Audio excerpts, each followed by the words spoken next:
twin goals of the local government code. One was really improving service delivery, therefore improving the quality of lives of people. If you devolve responsibilities and corresponding authority to local governments, we've seen local governments became more responsible, became more innovative on managing the affairs of local communities. The LG Code was really the policy framework for empowerment of local communities and local governments. For me, every Filipino deserves a minimum set of services. So full devolution will bring greater responsibilities to local governments. They will be fully accountable for service delivery, but they have all the needed resources, the wherewithal to steer development, define the destiny of their communities, green for their communities, and realize those dreams. The local government code enacted in 1991 was really considered, in fact, is considered as the Bible of local governments in the country today. Our vision should not only be the vision of the leader, but it should be a shared vision of the leader and the constituency. Most important part here is engagement with the community, the dialogues between people. If we are open to learn from our successes and learn from our mistakes, we are in for a great adventure in governance. I always consider governance as an opportunity. It allows you to know your limitations and your strengths. I encourage everyone, give your best foot forward in helping our country through a strong local government. Una-una sa local government code, binigyan ng power ang isang city for taxation. Then we do innovation on this. Dito kami gumawa at ang mga mayor namin ng mga programa, una para patapalakasin ang kita ng isang syudad. We lay our cards on the table. Ibig sabihin, kung gagawa kami ng isang programa, dapat alam ng mga kasama namin, mga constituent namin, para hindi kami magkamali. Sa lahat ng nilahad kong programa, sinasabi namin sa mga tao yan. Lahat dapat pakinggan, lahat dapat malaman.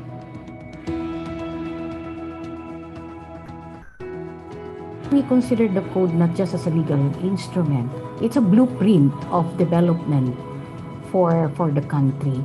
And we believe that the code will actually facilitate. It will ensure genuine development to the country. If we are to harmonize, we have to ensure that these captive interventions are available, the captive interventions are accessible, and the captive interventions are in quality condition, ensuring that local government units will use the resources efficiently in order to improve the performance. And of course, part of the process is ensuring the local government academy will regularly assess the capacities of local government units. A lot of our local government are development-oriented already. So we are assured that this country will be brought to a future that will really be good for, especially for the younger generation.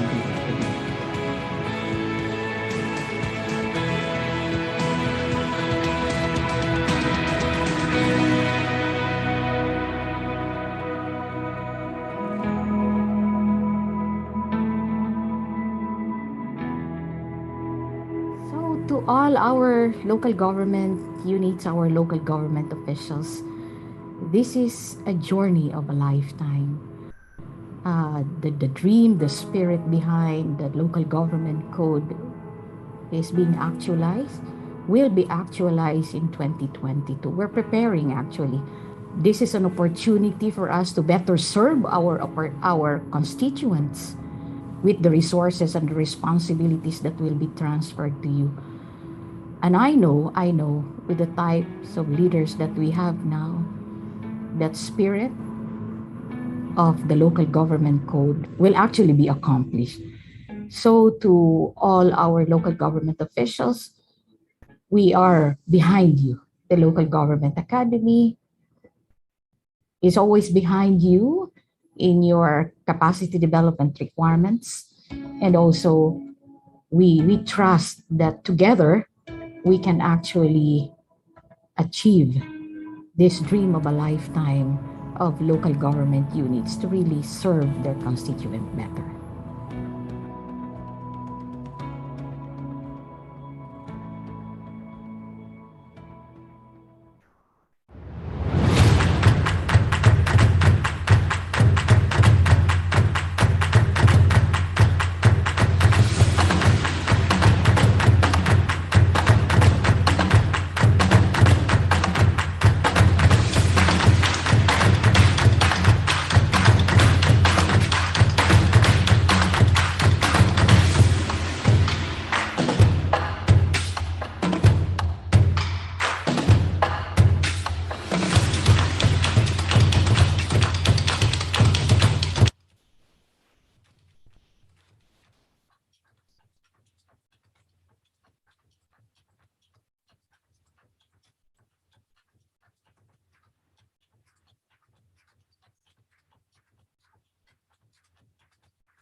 To ensure the smooth conduct of the forum session, all participants are expected to comply with the following rules.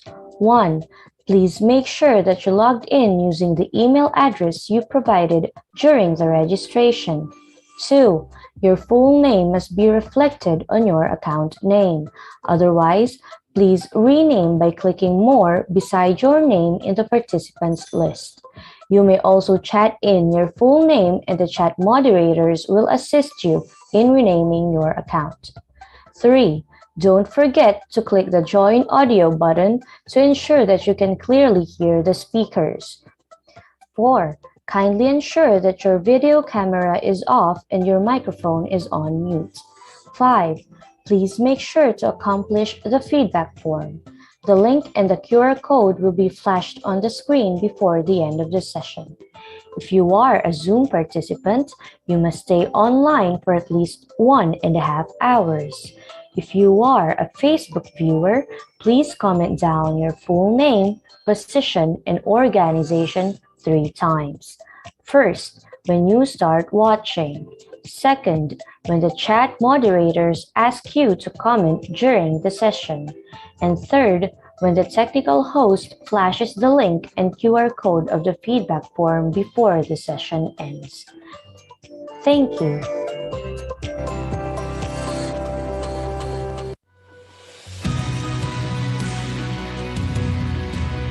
Be empowered and effective partners of the nation's development.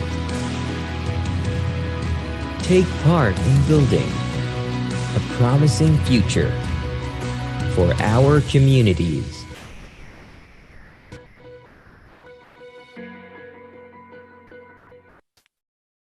Eternal God, creator of the universe, there is no God but you.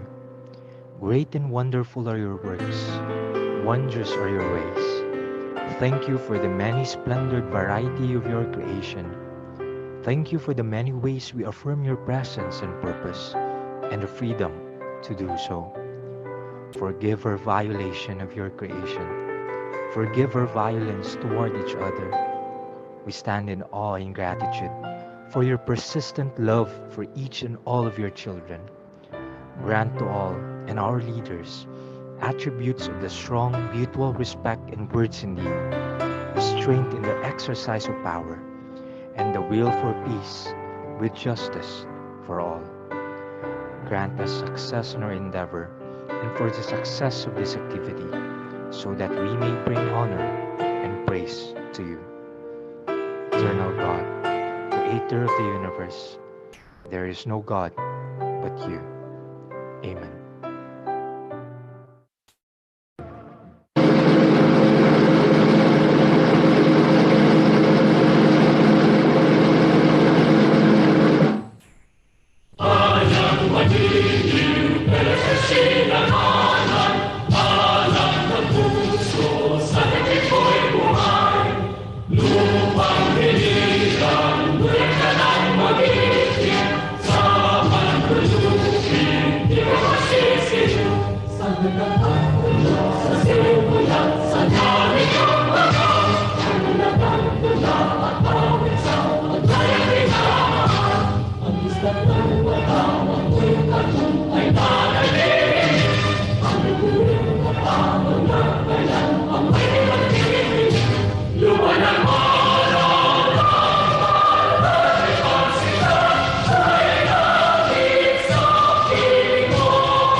Naimbag nga bigat, mayap agat panapon, marhay nga adlaw, maayong buntag, maayong aga, at magandang umaga po sa inyong lahat.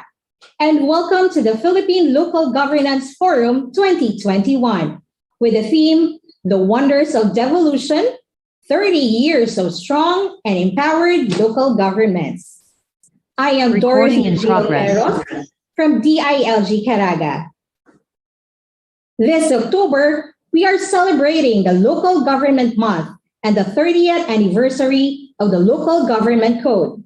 We salute all of our local officials, local government stakeholders, as well as the people in communities who are working hand in pursuit of good local governance. Mabuhay po kayo! Kayo ang aming katuwang sa tapat na pamamahala at paglilingkod. The Philippine Local Governance Forum is an annual offering of the DILG, together with the DILG bureaus, the Local Government Academy, and the DILG Regional Office through the LGRRCs to support and guide the LGUs in transitioning into full devolution, making well-informed decisions and performing their key roles effectively in achieving local governance excellence. As promoted, the forum will highlight 3 key areas, including empowerment, participation, and CapDev. Survey local governance areas and processes in the last 30 years. But before we proceed to the session, let us hear a brief recap for the benefit of those who are not able to attend the session last October 12, 2021, from the DILG Caraga's National Coach on CDP-ELA and Capacity Development Agenda, LGO 6, Milarisa Biniga.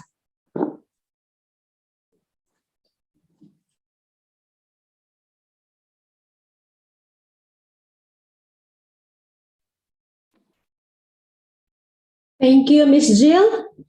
Good morning, Philippines. Magandang umaga po sa lahat. It is an honor and privilege to present to you the major takeaways during the first session of the Philippine Local Governance Forum that happened last Tuesday, October 12, 2021. Indeed, it was a day full of ideas and discussion from our guests and our resource persons. We started off with a welcome message by our DILG Undersecretary for Local Government, Marlo Iringan. He said that this is the beginning of a month-long celebration of the Local Government Code for 30 years.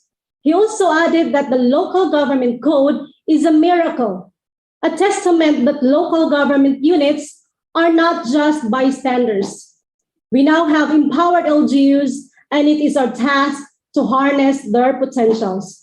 He also added that though there are trials in LGUs, such as the pandemic and the experiences of hazards in the calamity-prone areas, there are also triumphs.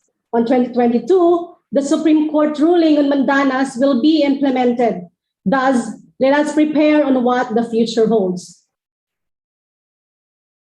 The first topic that was discussed was on Philippine devolution in retrospect, given to us by Congressman Edgardo Chato. He said that the Philippines has been decentralized since pre-colonial times. The Spanish colonization was also localized with barrios, pueblos, cabildos, and provincias.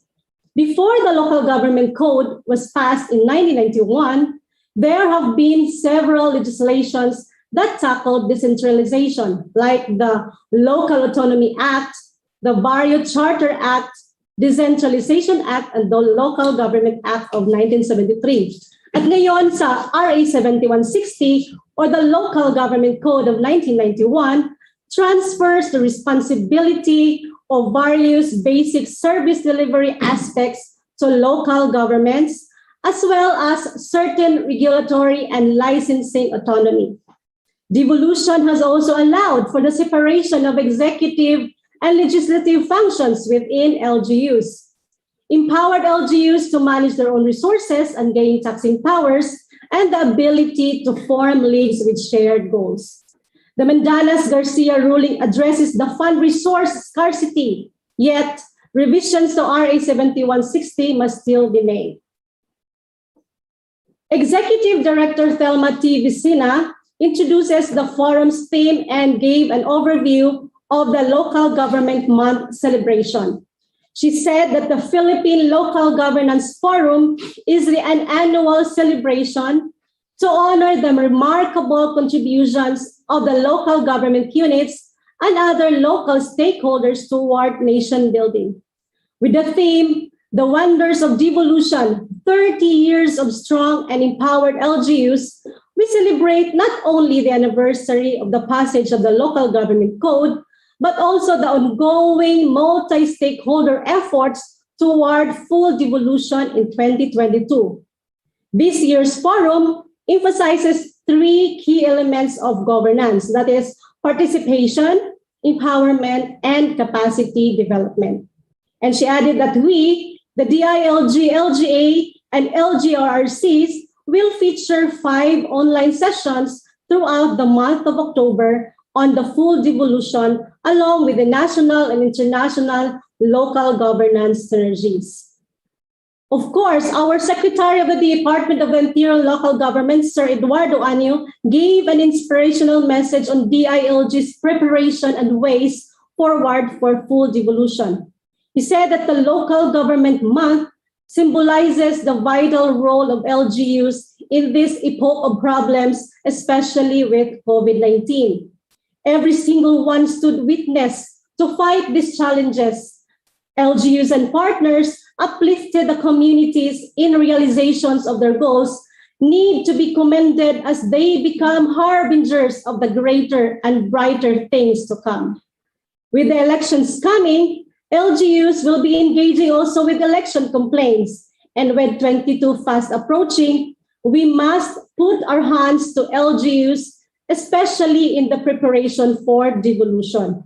The DILG will soon be deploying coaches to assist in the devolution. And in conclusion, our secretary reminded us that let this pandemic be a lesson of foresight. We also have our resource person from the Department of Budget and Management, Yusek Rolando Toledo, discusses about Angat Local Communications Plan and Strategy. He said that the communications plan for full devolution was developed in consultation with various stakeholders to bridge information gaps, address misinformation, and enhance collaboration between national and local governments. The roadmap for communications involved 3 stages: prepare, implement, and reform. And they are currently now in the prepare stage, and the process will extend well beyond the current administration.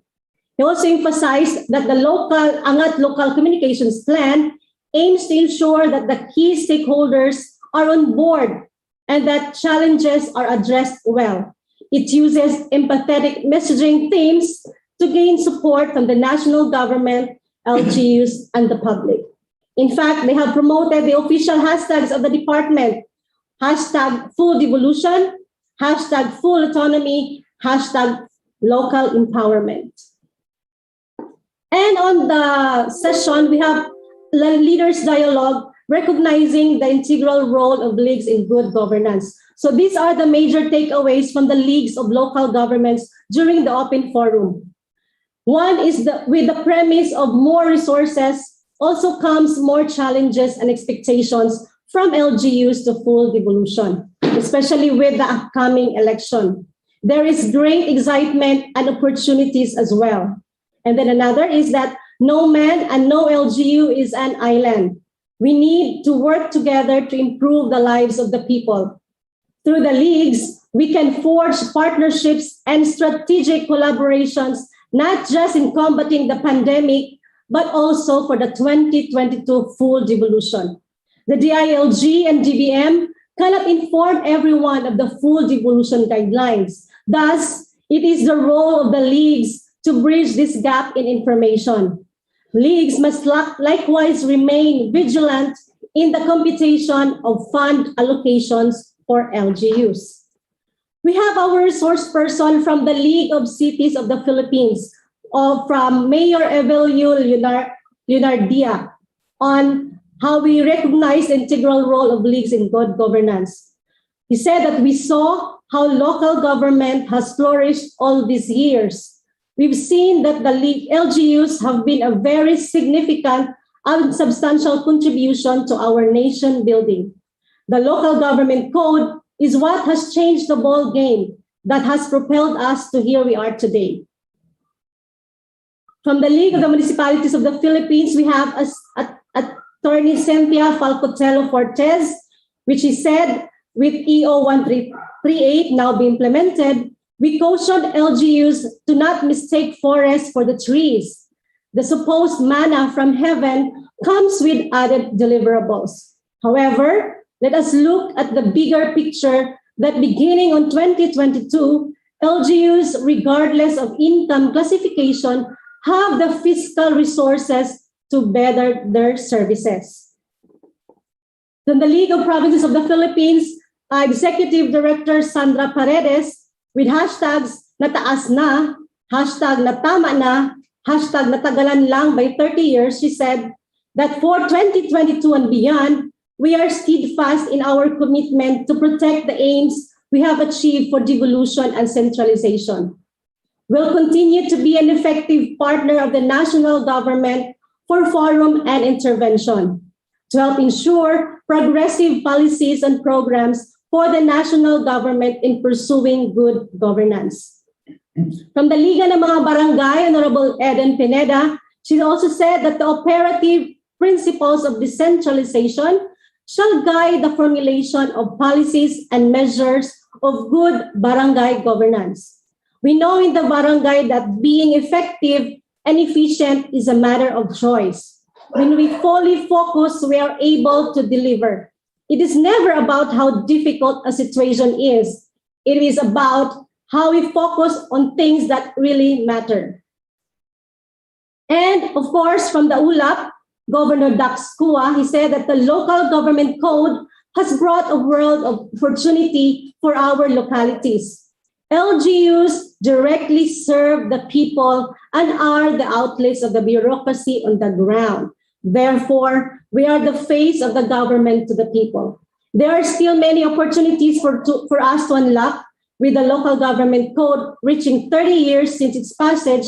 We hope that this celebration paves the way for us to review and reform the legislation. That would be all. Thank you. God bless us all.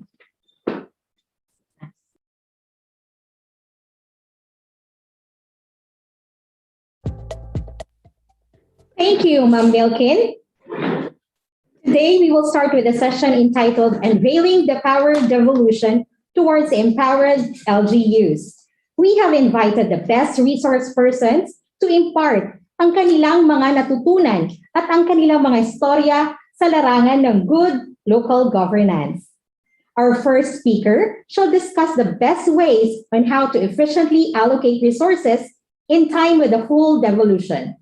And now, to introduce our speaker, let us call DILG Assistant Regional Director of Caraga Region, ARD Donald A. Serunay.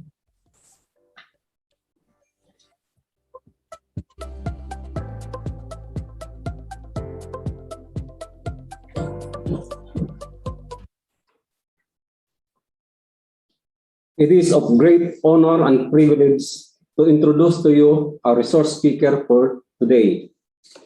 Our resource speaker is a graduate of Bachelor of Science in Economics from the Polytechnic University of the Philippines, Santa Mesa in 2007, and subsequently earned his master's degree in public administration from the same institution in 2013. He started his government service in the Department of Budget and Management as a budget and management analyst in 2008.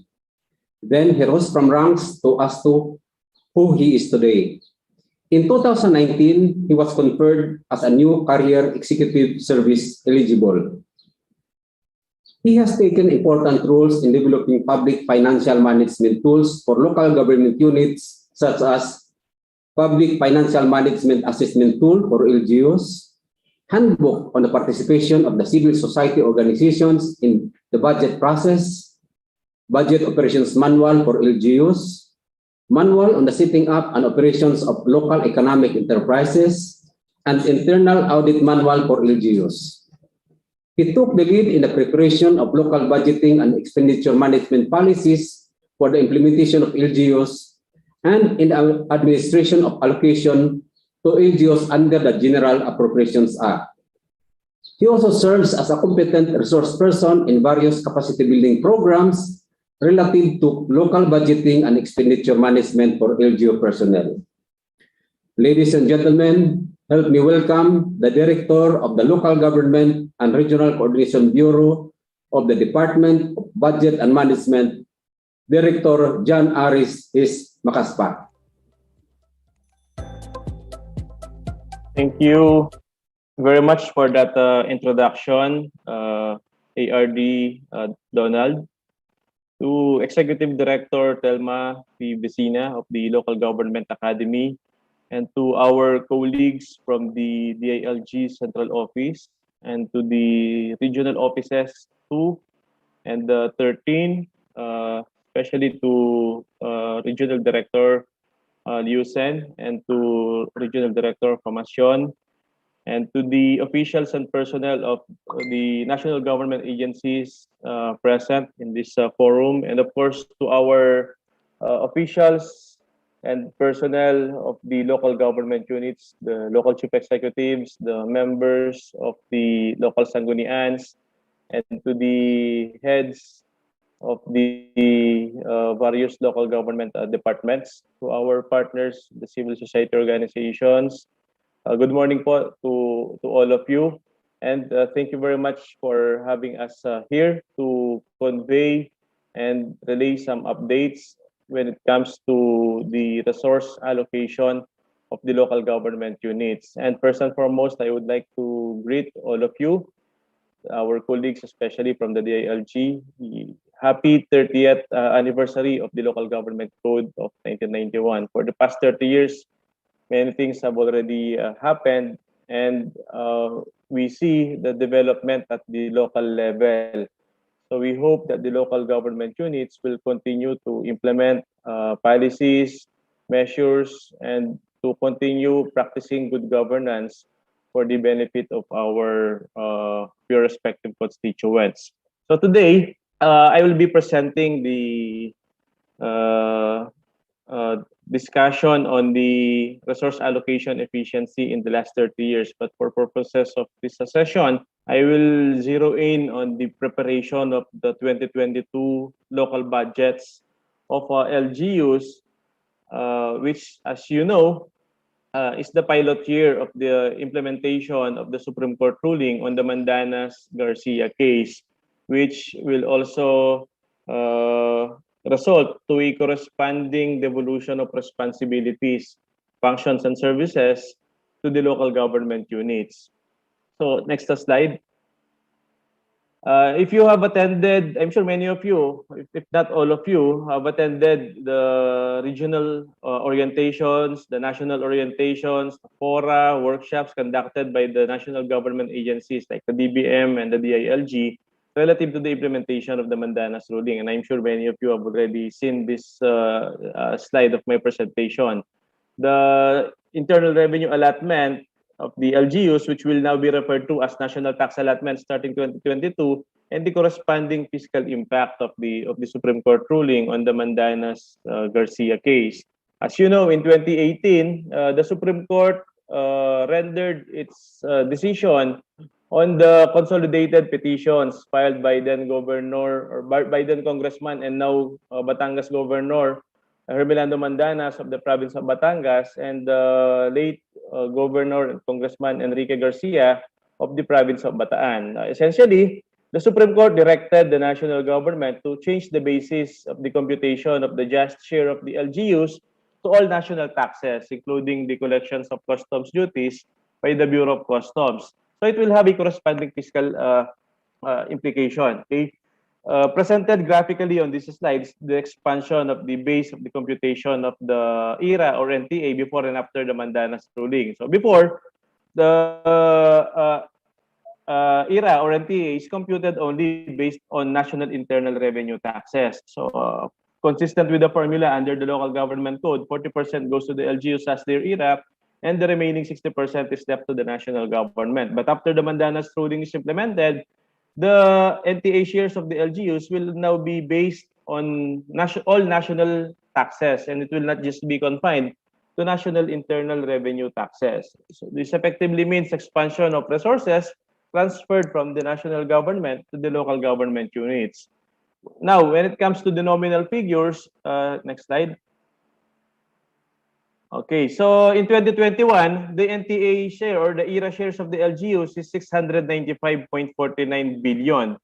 And in 2022, it will climb up to 959.04 billion. So on this table, we are presenting the fiscal impact of the Mandanas ruling. In 2021, 695 po yan, NTA ninyo or ERA ninyo. And in 2022, it will now be 995. And we showed here, if we will not implement the Mandanas ruling and we will continue to base the ERA shares of LGUs only to national internal revenue taxes, the ERA will only be around 773.87. Okay, but because we are now including all national taxes in the computation, it will now be 995.04. So the fiscal impact actually is 185.17 billion. So that's the actual increase as a result of the implementation of the Supreme Court ruling on the Mandanas Garcia case. On a year-on-year expansion of the ERA or increase in the ERA, it is 263.55 billion, and this is equivalent to around 37.89% increase. Now, what will be the implication of this on the part of the national government? If there is an increase of 185.17 billion in the NTA or ERA shares of the LGUs, that will also be the tantamount or equivalent decrease in the fiscal resources available to the national government. And without additional revenues to cover that decrease in the fiscal resources of the national government, expenditures will have to be decreased or fiscal deficit might increase. So obviously, the measure adopted by the national government in order to cushion or mitigate the fiscal impact of the Mandanas ruling is to fully devolve the functions and services from the national government to the local government units, consistent with their expenditure assignments under Section 17B of the Local Government Code of 1991. Okay. We will discuss that further later on. Next slide. Okay, so this is the NTA share. It's 959.041 billion. And the manner on how we allocate this 959.1 billion is provided in this following manner. So this is the formula under the Local Government Code. The provinces get 23%, and the cities get 23% also. For the municipalities, they get 34% of that 959 billion. And for the barangays, they get 20%. As of date, we have 81 provinces entitled to NTA or ERA. But there are 82 provinces because we include the Metropolitan Manila Development Authority. It is not an LGU, but the charter of the MMDA provides that it shall continue to receive ERA or NTA. That is why we still include the MMDA in the allocation of the ERA or NTA of the provinces. But there are only actually 81 provinces. For the cities, we have 146 cities, although there is now one pending bill in Congress, or I think a bill approved by Congress. So there's already a law, but the approval of a new city, which is the municipality of Calaca, is still subject to plebiscite. As of date, there are only 146 officially existing cities, but once the municipality of Calaca is ratified through the plebiscite, then we will already include that in the allocation of the 23% of the cities. For municipalities, there are 1,488 municipalities, but if the municipality of Calaca will be converted into a city, mababawasan po yun ng isa. So there will only be 1,487 municipalities. And for barangays, we have 41,933 barangays, although there are now pending bills in Congress for the creation of new barangays. So if those barangays pending in Congress will be enacted into a law and their creation will be ratified, then we will include them in the computation of the ERA for 2022. So this might still increase. But presently, we only have around 43,648 LGUs entitled to ERA or NTA. So if we include the MMDA, that will be 43,649. Next slide. Okay, so the ERA or NTA shares of the LGUs are allocated consistently with the formula prescribed under the Local Government Code of 1991. So these are two of the documents that we use in the allocation of the NTA shares of the LGUs. So we have the population count. So for population, since the 2020 Census of Population has already been approved by the President by virtue of Proclamation number 1179, dated July 6, 2021, we already used it in the computation of the 2022 NTA shares of the LGUs. And the LGUs were informed of this computed shares of LGUs based on the 2020 census by virtue of local budget memorandum number 82-A. And when it comes to land area, what we still use is the 2001 master list of land area. But if the latest master list of land area, which is the 2019 master list, will be validated by the NAMRIA, by the DILG, and by the Leagues of Local Government Units, and the same will be endorsed by the Secretary of the Environment and Natural Resources and the Chief Minister of the BARM to the DBM on or before December 31, 2021, then we will also use that latest master list of land area in the computation of the NTA. But presently, it's the 2001 that we use kasi nga hindi pa validated yung latest one, which is the 2019. Next slide. Okay, so what are the specific guidelines when it comes to the preparation of the 2022 annual budgets of the local government units? Since 2022 is the pilot year or the maiden year of the implementation of the Supreme Court ruling on the Mandanas Garcia case, we prescribed new policies for the local government units to implement when it comes to the preparation of their 2022 annual budgets. So these are the salient features of Local Budget Memorandum number 82, dated June 14, 2021, issued by the DBM to prescribe the guidelines on the preparation of the 2022 annual budgets of the LGUs.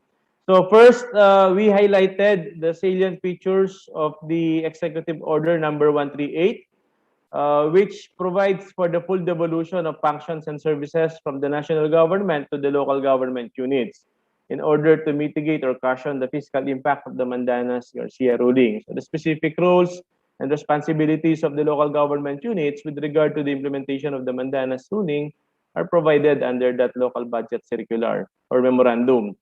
And then we also prescribed the local budget preparation forms that should be used by the LGUs in the preparation of their respective 2022 annual budgets.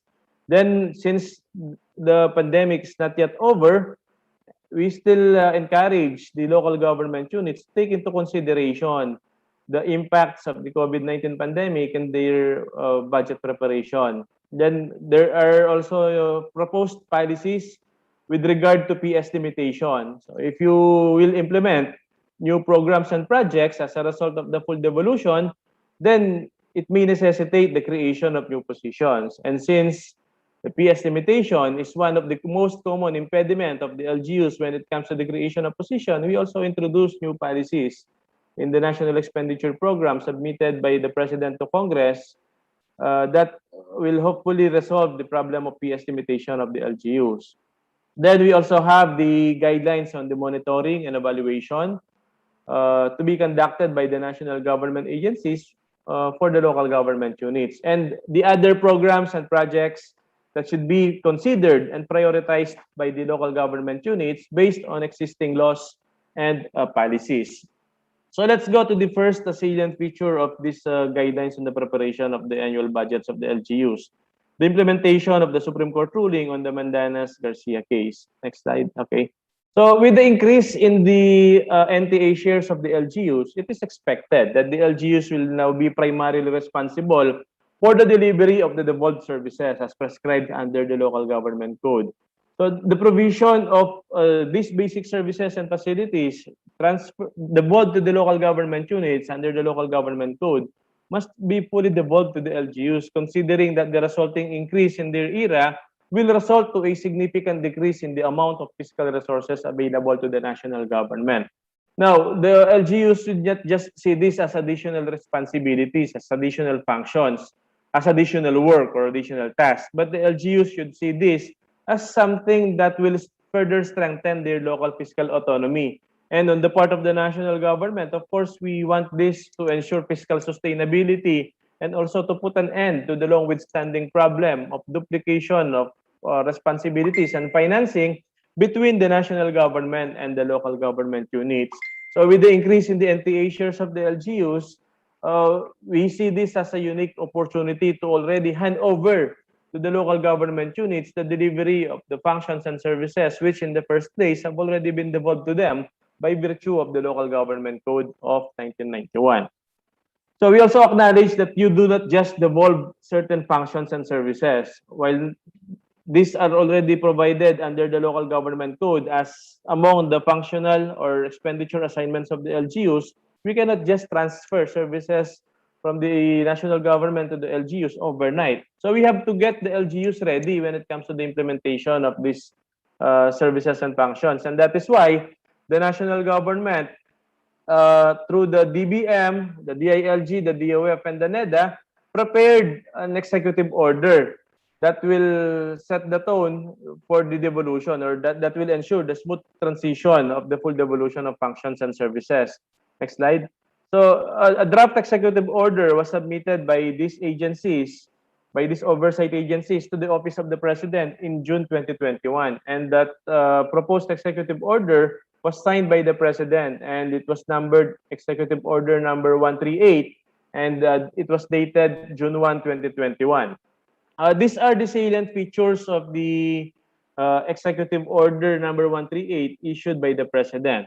The first one is the delineation of roles and responsibilities between the national government and the local government units. So in the EO, it is clearly provided that the roles of the national government agencies shall shift from rowing to steering, meaning from being the primary in charge of the delivery of these devolved services and functions, they will now perform more of a steering function. So when you say steering function, that will include the rendering of technical assistance to the local government units, the prescription of the standards on service delivery, and the performance monitoring of the local government units. Now, on the part of the LGUs, they are expected to be truly primarily responsible when it comes to the delivery of the devolved services. So that is what the clear delineation of responsibilities between the national government and local government units is all about. Now, allow me to take this opportunity to also clarify that we are not devolving new or additional functions to the LGUs. As I have repeatedly emphasized earlier, we are merely fully implementing the provisions of the Local Government Code insofar as the functions, services, and facilities that have already been devolved to the LGUs are concerned.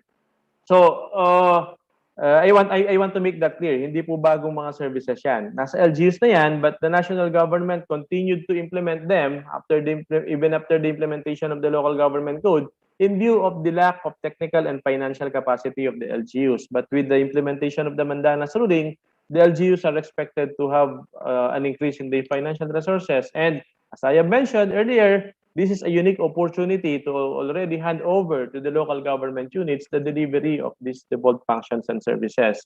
Then, another salient feature of the executive order is the preparation of the devolution transition plans by the national government agencies and the local government units. Under the executive order, the national government agencies are directed to prepare and implement a devolution transition plan, which shall be submitted to the Department of Budget and Management for approval and for evaluation and approval within 120 days after the effectivity of the executive order. The devolution transition plans of the national government agencies shall contain the identification of functions and services which have been devolved, or to be devolved to the LGU and the corresponding LGU level to which they shall be devolved based on the LGC and other relevant laws. The NGAs are also required to include the phasing and strategy for devolution, taking into consideration the growth strategies, the resources, and the capacities of the LGUs based on the experiences and assessment of the national government agencies. So dapat malinaw po yan in the devolution transition plan, the specific functions and services that will be devolved to the LGUs, including the phasing and strategy. When you say phasing, kasi under the EO, the full implementation of the devolution will happen in 3 years. That is from 2022 to 2024. So in the devolution transition plan of the national government agencies, dapat reflected po yan. Kailan ba yan i-implement ng national government agency at kailan ba yan ita-transfer sa LGUs? Okay? Then the definition of standards for the delivery of the devolved services, kasama din po yan sa devolution transition plan. And when you say definition of standards for the delivery of the devolved services, it may include, or this may include, the minimum cost, the scope, and the quality of services that should be complied with by the local government units when they are already implementing the devolved services. Also, the strategy for capacity development for the local government units. Of course, this is to enable them to efficiently and effectively absorb and manage the devolved functions and services, and also for the national government agencies to perform and assume their steering functions. Now, the LGUs or NGAs will also have to include the framework for monitoring and performance assessment of the local government units, which may include the grant of incentives and possibly the imposition of sanctions as may be allowed under existing laws. Then the NGAs are also mandated to revisit their organizational effectiveness proposal. So this may contain the modifications in the organizational structure and staffing complements of the agencies and departments to strengthen their capacity in assuming the steering functions. Now, on the part of the LGUs, they are also mandated to prepare their respective devolution transition plan. So we already have a joint memorandum circular with DILG in this regard, and it was issued on August 11, 2021. So you can download a copy of that JMC in the DBM website and in the DILG website. Essentially, the devolution transition plan of the LGUs shall serve as a guide on the monitoring and performance assessment of the LGUs by the national government agencies, including the DBM and the DILG. I'm sure in this forum that has already been discussed by the DILG. Next is the creation of a committee on devolution. So this is also one of the salient features of the executive order. The committee on devolution is chaired by the secretary of the DBM and co-chaired by the secretary of the DILG. And among the members are the executive secretary and the secretaries of NEDA, or the National Economic and Development Authority, and the Department of Finance. The different leagues of LGUs are also members. So the League of Provinces, the League of Cities, and the League of Municipalities, as well as the Liga ng mga Barangay and the Union of Local Authorities are also members of this COMDEV. We have already convened the COMDEV thrice. The first meeting was to finalize the then implementing rules and regulations of EO number 138. And then the second meeting was to finalize the guidelines on the preparation of the devolution transition plan of the national government agencies and the LGUs. And then the third meeting was to discuss the allocation and release of the growth equity fund and the options for the personnel of national government agencies that may be affected by the devolution. And this month, we are planning to conduct another meeting with the members of the Committee on Devolution to present and discuss the devolution transition plans of the national government agencies. This Committee on Devolution is actually a very good venue to thresh out the issues, concerns, or problems that may arise in the implementation of the devolution. So it's a very a good venue to meet the representatives of the national, to convene the representatives of the national government and the local government units. Magandang ano po yung COMDEV, and it's very operational. And another salient feature of the executive order is the establishment of a growth equity fund. Well, this growth equity fund is a product of our consultation meetings with the local government units when we were still presenting the then draft executive order. So sabi ng LGUs, we are not created equal. There are LGUs who are capable of implementing the devolved functions, and there are those who are not yet capable. So you have to help us through the establishment of an equalization fund pa po yung tawag nung araw dyan. So the final name of this fund that will be allocated to the local government units is Growth Equity Fund. So this Growth Equity Fund is intended to address the problem of marginalization, unequal development, high poverty incidence, and disparities in the net fiscal capacities of the local government units. In the 2022 National Expenditure Program to be allocated under the Local Government Support Fund for the Growth Equity Fund. So this Growth Equity Fund, to level the expectations po of local government units, not all LGUs will be beneficiaries of this Growth Equity Fund. There will be a very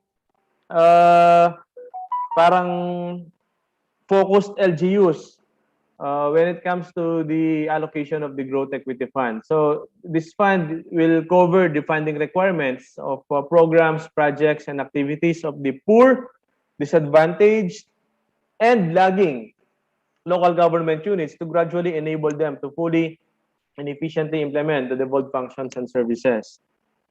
So hindi po lahat ng LGUs. In the initial computation, we have identified around 16 provinces, 26 cities, and around 259 municipalities. But that may increase or decrease depending on the final amount that will be approved by Congress in the General Appropriations Act. So kung mas malaki po yung amount, baka mas madagdagan pa po yung mga initial beneficiaries ng Growth Equity Fund. Next slide. Okay, we also have the capacity building programs for the local government units. So sabi nga kanina in the opening statement of Executive Director Telma Vicina, the capacity building programs for the local government units should be made available, accessible, and quality assuring.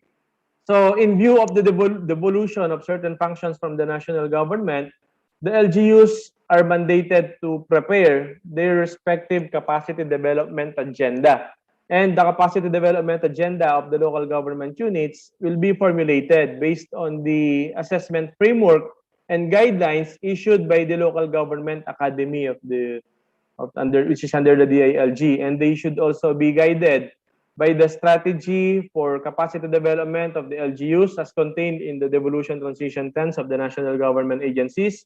And of course, you also have to take into consideration the local development trusts and the performance goals and objectives of the local government unit when it comes to the preparation of your respective capacity development agenda. Rest assured that the national government agencies, through the Local Government Academy, the Development Academy of the Philippines, which offers a course intended to strengthen the capabilities of local chief executives and managers, the Bureau of Local Government Finance under the Department of Finance, the DILG, marami pong offices yung DILG, the DBM. We will continue to provide technical assistance to the local government units to ensure that you are fully capacitated in assuming the devolved functions. Okay. Next, another salient feature of the EO is the specific roles of the LGUs. In a nutshell, yung roles ng LGUs po when it comes to the implementation of the Bandanas Garcia ruling is, of course, you have the preparation of the devolution transition plan, the preparation of capacity development agenda, and the development of a communications plan and strategy. I heard kanina, Yusek Rolly Toledo was invited as a resource speaker of this forum. So I think he has already discussed the communications plan and strategy of the national government, which should be taken into consideration by the LGUs when it comes to the preparation of their respective communications plan and strategy. So the specific guidelines for this purpose will also be issued by the DBM together with the national government agencies concerned. Another salient feature of the EO, as shown on the third, ano bang tawag dito, mga bullet or feature under this slide is the strengthening of planning, investment programming, and budgeting linkage, and the institutionalization of a monitoring and evaluation system at the national government level. And as part of the strengthening of the vertical and horizontal linkages across the different levels of government in development planning, investment programming, and budgeting, as well as the reinforcement of a results-based monitoring and evaluation systems in the national government agencies, the executive order also highlights the importance of planning at the regional level and the role of the regional development councils in setting the strategic direction for the faster development of the regions, especially those in the lagging areas, and to facilitate the alignment of the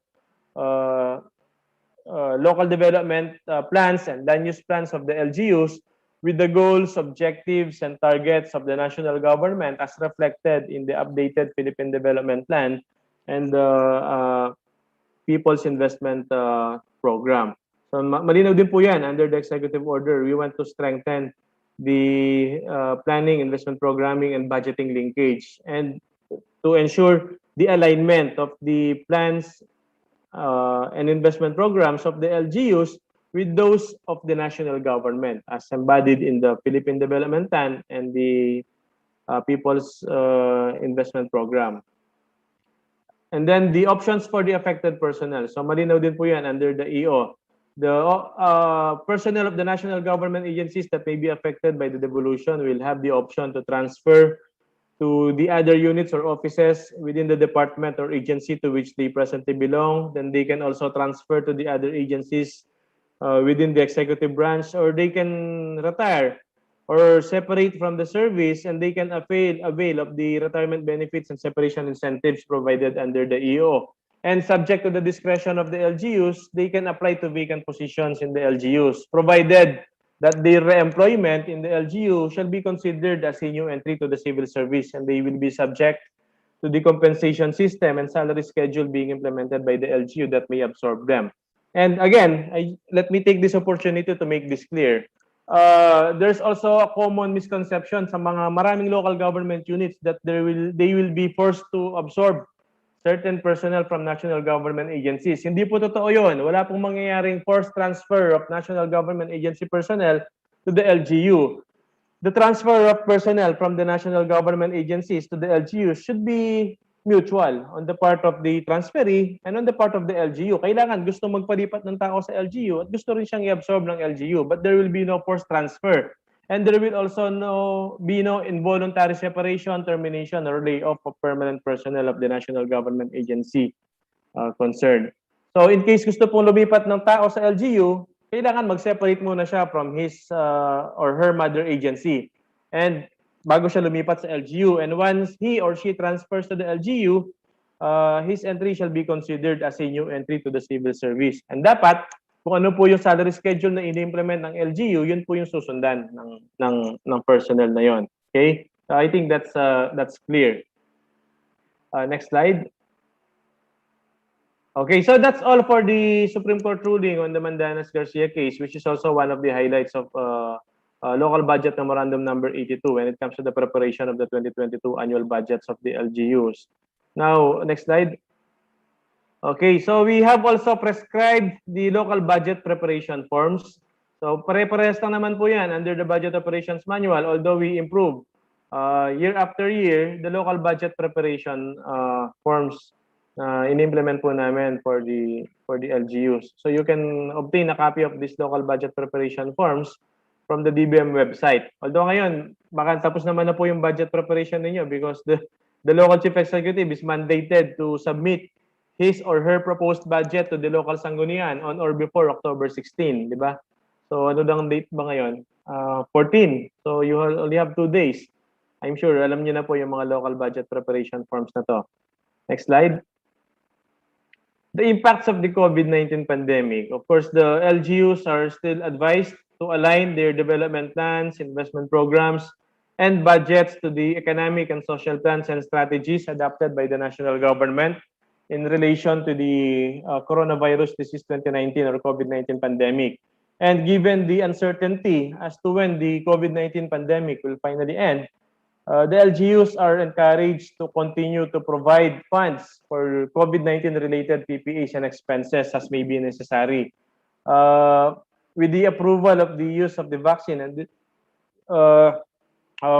expedient rollout of the vaccination program of the national government, kumbaga, we already see the end of the tunnel. But we do not know yet kung kailan ba magtatapos yung pandemic, yung COVID-19, kailan pa magkakaroon ng daily infections, di ba? So for that reason, we still encourage the LGUs to continue to provide funds for COVID-19 related PPEs and expenses.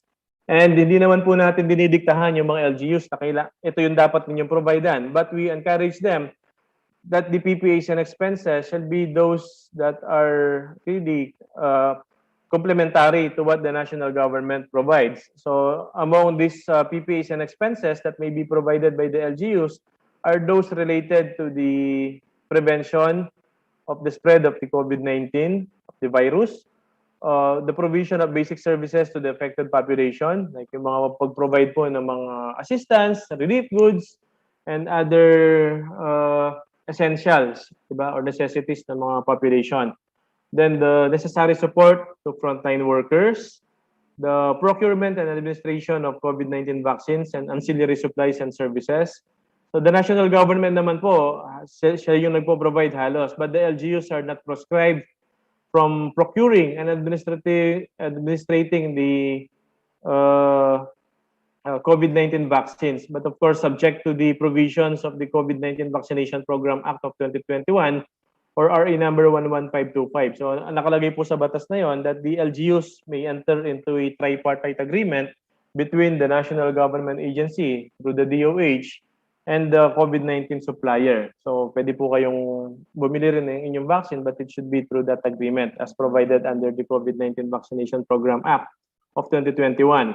And other programs, projects, and expenses related to COVID-19 response and recovery as may be identified by the LGU. Again, I want to clarify lang po that it is still the LGUs upon their coordination with the appropriate and competent authorities that will determine the specific COVID-19 related expenses that may be included in their respective annual budgets, taking into consideration the necessity for such PPAs and expenses and availability of funds, among others. So, nasa LGU pa rin po yan. Next slide. Okay, waiver in the computation of the PS limitation. In line with the efforts of the national government to fully devolve functions and services to the LGUs, consistent with the Local Government Code of 1991, and in order for the local government units to pursue organizational and staffing changes, the PS limitation of LGUs under Section 325A of the Local Government Code of 1991 and Section 331B is proposed to be waived for the additional personnel that may be hired by the LGUs to implement the basic services and functions that may be devolved to them. Ano po yung ibig sabihin ng waiver na to? So for example, in 2022, a municipality will implement agriculture-related programs and projects. So for example, yung DA, hindi na siya mag-i-implement ng isang agricultural program. And the implementation of that will be transferred already to the LGUs. So yung LGU, sa kanya na yon, yung agricultural program. But the problem is, wala siyang existing agricultural office. So, if the LGU, if the municipality will implement an agricultural program, dapat meron siyang agricultural office. So if it will create an agricultural office, the PS cost of the positions that will be created by the LGU that will be composed of that compose that office will not be included in the computation of the PS limitation. So yun po yung intention natin. Now, what if the office is already existing? For example, social welfare. Merong MSWDO, yung LGU, di ba? And then, the DSWD will devolve some of its functions and services to the LGUs. And the LGU, i-expand niya yung kanyang existing social services. And the expansion will necessitate the creation of new social welfare officer positions. So kapag nag-create po yung LGU ng social welfare officer position, hindi yun masasama din sa PS limitation computation. So that's the intention of this waiver. So yung mga bagong positions po na i-create ninyo as a result of your absorption or implementation of the functions and services from the national government agencies, hindi po yun masasama sa PS limitation. So that's the intention. I hope that's clear. The specific guidelines for this will be prescribed by the Department of Budget and Management once the Congress approves that proposal of the DBM in the General Appropriations Act. I want to emphasize po that this proposal was included dun sa 2022 National Expenditure Program. And that National Expenditure Program shall be subject to budget authorization or legislation by Congress. So sana po, aprobahan naman yan ng Kongreso para makatulong yon sa mga LGUs. And yung DBM po maglalabas ng guidelines dyan. And we will coordinate with the DILG and Civil Service Commission for that purpose. Next. Okay, monitoring and evaluation. The LGUs are also enjoined to fully cooperate in the implementation of the results-based monitoring and evaluation system that will be established by the national government agencies, by the oversight agencies, specifically in order to ensure the purposive conduct of a monitoring and assessment of the performance of the LGUs in the delivery of the devolved functions and services. This monitoring and evaluation system is in support of good governance, transparency, accountability, and evidence-based decision-making for the local government units. So yung LGUs po, kailangan mag-comply din po kayo dyan. Makipag-cooperate kayo sa mga national government agencies concerned. Next slide. Okay, so under existing policies, there are also other programs and projects that the LGUs have to prioritize in the allocation of funds. Okay, yung topic po ng discussion ko is deepening the discussion on resource allocation efficiency. Okay, while I did not discuss the efficiency for the last 30 years, but I zeroed in dun sa 2022 budgets lang. But marami pong mga programs and projects na under existing policies and laws na kailangan din ninyong i-prioritize. Of course, the programs, projects, and activities included in the respective local nutrition action plans of the LGUs, which shall be formulated in accordance with the Philippine Plan of Action for Nutrition. And the DILG also has issued a policy for this purpose, yung DILG Memorandum Circular Number 2018-42, dated March 26, 2018. So kailangan din pong i-prioritize ng LGUs yan. Then the programs, projects, and activities to eradicate the problem of illegal drugs in the country. And this is provided under the Comprehensive Dangerous Drugs Act or Republic Act number 9165. Then we also have the programs, projects, and activities related to cultural development. So for those PPAs included in the annual cultural development plans of the LGUs, may DILG circular din po dyan, yung DILG Memorandum Circular Number 2013-98 and Memorandum Circular Number 2017-133. So may mga issuances po yung DILG for this purpose. Then the Integrated Coastal Management Programs under Executive Order Number 533, dated June 6, 2006. So the LGUs also have to include the development and implementation of integrated coastal management programs in their budget prioritization. And the recently enacted law, yung RA number 10601 or yung Agricultural and Fisheries Modernization Act of 2019. So when it comes to the development and implementation of local agricultural and fisheries modernization program, kailangan din po yan na-implement ng LGUs. So may existing joint memorandum circulars po dyan, yung Department of Agriculture and Department of the Interior and Local Government or DILG, issued in 2018. And when it comes to the creation of position, may joint memorandum circular din po dyan, yung DA, DBM, CSC at DILG. And finally, the establishment of community-based monitoring system. May batas din po dyan, yung RA number 11315. So kailangan din pong i-prioritize yan ng mga local government units in their budget allocation. So marami po, no? Other than that, of course, meron tayong tinatawag na budgetary items of appropriation or yung mga budgetary allocations po natin, like yung allocation for the 20% development fund, yung 5% calamity fund, yung assistance or aid to barangays, and then on the part of the barangays, yung allocation naman nila for the Sangguniang Kabataan. Tapos meron pa po tayong subsumed or mainstreamed items of appropriations like the Gender and Development Fund, diba? Meron tayo yung mga allocation for senior citizens, for persons with disabilities, meron pa yung for children. So marami po yan na kailangang i-prioritize ng mga LGUs. And for the LGUs to do this, to strategically allocate their resources, you have to comply with the guidelines and policies when it comes to the preparation of your development plans, investment programs, the medium-term and annual investment programs of the LGUs, and local budget policies and guidelines. So yun po yung kailangan lang natin sundan. And I think there is no dirt in trainings, seminars, workshops conducted by the national government agencies like the DBM and the DILG to ensure that the LGUs are well-versed, they are well-capacitated to implement and observe these policies and guidelines issued by these national government agencies. And with that, I end my presentation and I want to thank all of you for listening, for attentively listening to my presentation. Maraming salamat po.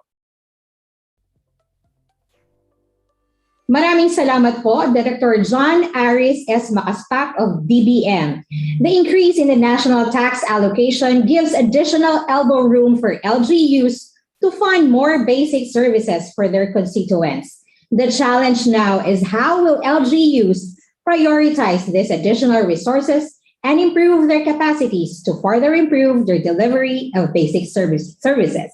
On the next part, we will be sharing success stories of Devolution. These are stories of inspirational leadership and testimonials proving that Devolution works.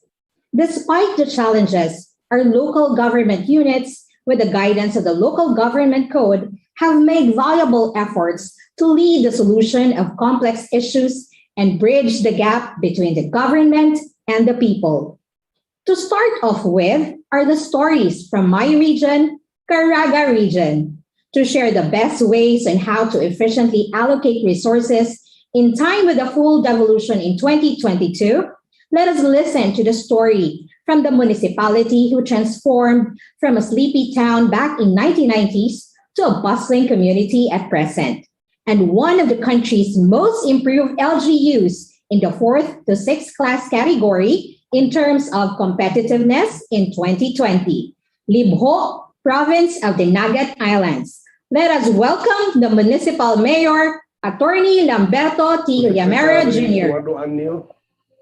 And undersecretaries, LGA Executive Director, Telma Vicina,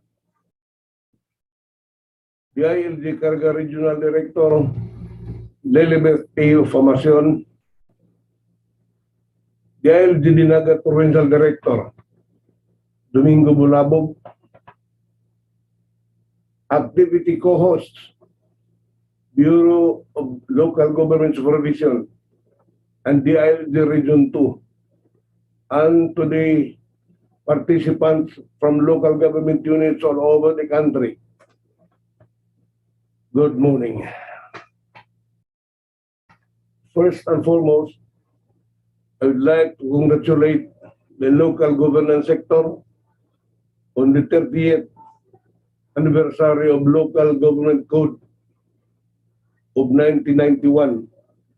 The devolution of powers to local government units is an important milestone of Philippine history. It is with great pleasure that the local government of Libho is chosen to share our story on how devolution helped transform our community from a sleepy town back in 1990s to a bustling community at present. Created into a municipality on February 29, 1960, under Executive Order number 381. Libo is one of the 7 municipalities of the province of Dinagat Islands. The entire Dinagat Islands is a minor reserve by virtue of Executive Order number 63, dated 25 June 1914, and Proclamation number 391, dated March 13, 1939. When I succeeded my father as mayor in 1986, Libo was destitute. To demonstrate, roads were in poor condition. Sea travel was inefficient, that it took 8 hours to travel from Libo to Surigao City.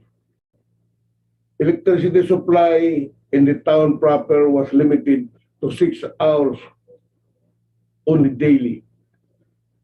Life was ordinary and simple and hard.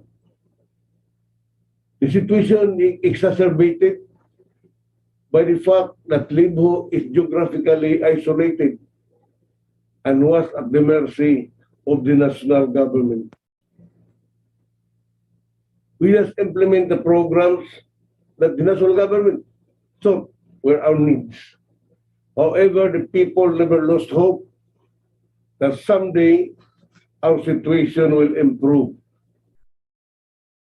Libo is perhaps the most beautiful town in the entire Dinagat Islands. With white sand islands and islets, majestic caves, and rock formation, abundant marine life, clean and pristine waters, teeming with attractive corals. Yet, these assets were ignored because of the entire Dinagat Islands is a mineral reserve. It never crossed the minds of politicians at the time that resources outside mining can propel economic growth of the municipality. The Local Government Code of 1991 provides an impetus for us to chart our destiny. Armed with powers devolved to local government units, we gradually made and implemented plans that truly address the needs of the community and reflect our aspiration as people. We acknowledge that we benefited the fruits of mining industry. However, we shifted to develop more sustainable source of income, which is tourism development. In the past few years, we see a boom in tourist arrival in our locality. Along the line, tourism industry related services such as accommodation, transport, and services have also grown in number. In 2019, the Japan Council of Local Authorities for International Relations, or GCLAIR, sent an expert to Libo and helped us craft our tourism plan and develop our brand as tourism destination of choice in the future. The pandemic slowed down our activities, but for sure we know where to invest our resources to bounce back better. Reinforcing the tourism industry, we allocate funds to build roads and bridges, construct seawall protection, improve connectivity, establish uninterrupted electricity and water supply, support agri-fishery, among other sources from our era and local income to provide better social services. Our good performance in project implementation earned the support from national government. Hence, we receive funds to finance projects in our investment plan. The local finance committee and the Sangguniang Bayan work together in generating our own income by crafting and regularly updating our local revenue code. We also invest in infrastructures that improve efficiency in transporting our goods to the market. We prioritize projects that mostly matter and deliver higher impact to the community. We also support the ease of doing business strategy.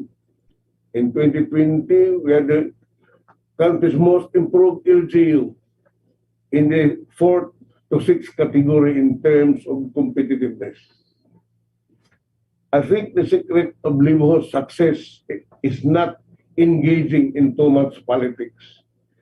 We strive to strike a balance and maintain healthy relationship with the executive and legislative departments at all levels, especially the barangays.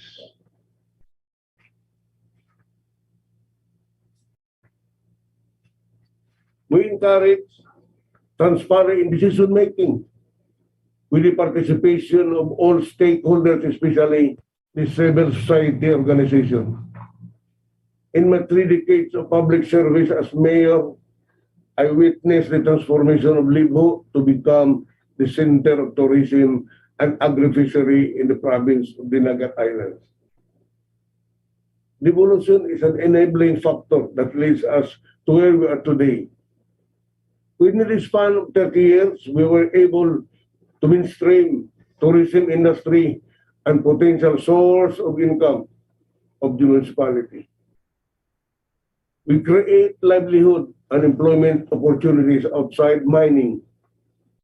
We capture the interest of tourists, businessmen, netizens, and funding agencies such as TIESA to invest in Libo.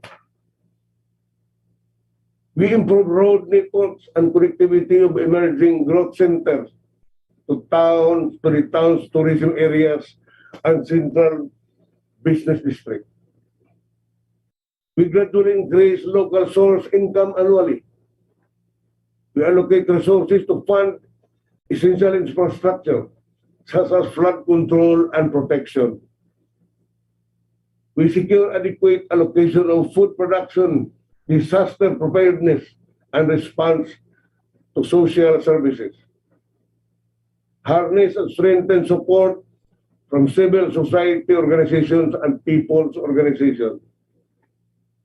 We establish synergy among all sectors in the COVID-19 response. We generate high COVID-19 vaccine demand. In 2022, as we transcend to full devolution, we set our eyes to intensify travel tourism development because Libo has natural resources that will complement other tourist destinations in Caraga region. We consider travel and tourism industry as a big part of the economy of Libo. With the continued technical assistance from the national government, we are determined to sustain recording stopped of devolution. Thank you, ladies and gentlemen. Mabuhay kitang tanan. Recording in progress. Maraming salamat po, Mayor Lamberto T. Villamera Jr. Secretary Eduardo Anyo. It was indeed an inspirational devolution success story of how Libho transformed into a vibrant travel and tourism destination. May you continue the gains of devolution. Now let's move on to another LGU from Caraga. This time, let us learn decentralization and local economic enterprises from the city of Island Adventures, Surigao City, Surigao del Norte. Ladies and gentlemen, help us welcome the City Planning and Development Coordinator, Mr. Oriel E.S. Corios.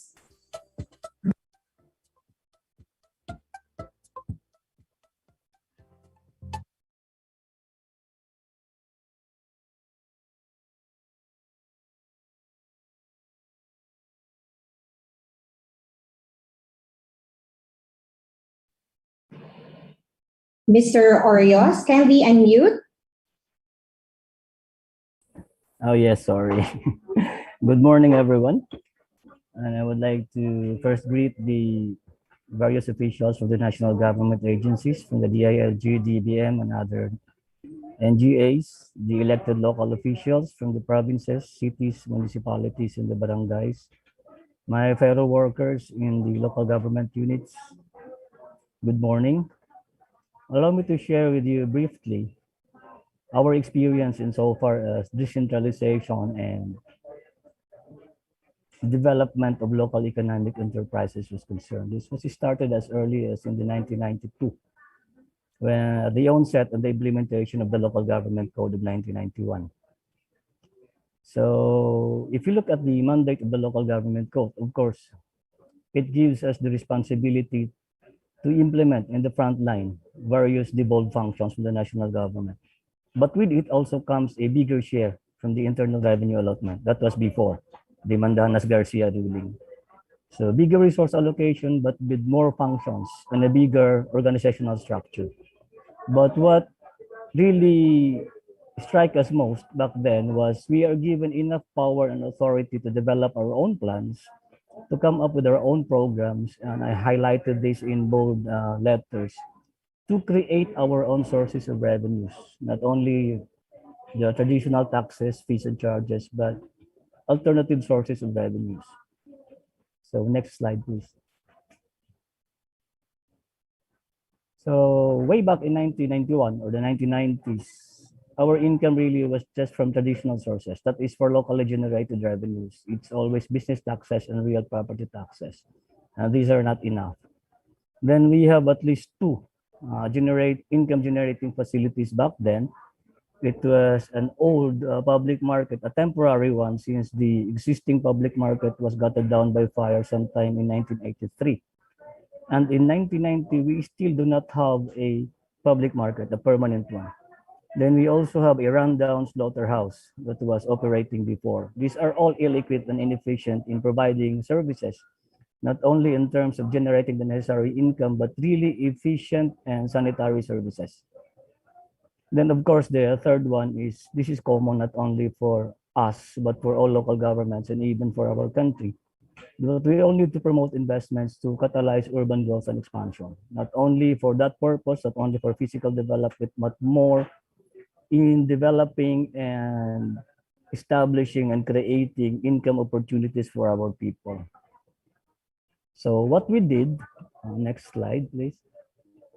We came up with these objectives. Of course, it's very obvious that we need to increase the generation of local income, not only from the traditional sources, but alternative ones, and even creating new sources by developing local government economic enterprises. So with it also comes the need to modernize our facilities, that's the public market and others, for greater efficiency, for greater public convenience, and of course, to create more commercial space to boost business activity. And in line with our comprehensive land use plan, our physical structure development plan, these are all strategically located to spur urban growth by upgrading and utilizing these LGU-owned properties and facilities, and even investing in new ventures. So for the program milestones, next slide, please. We started in 1992 with the new city public market, the ones that you can see now in the city of Surigao. This was funded by the Economic Support Fund, USAID, for 25 million. 50% of that was grant. The other 50% was a soft loan at 9%.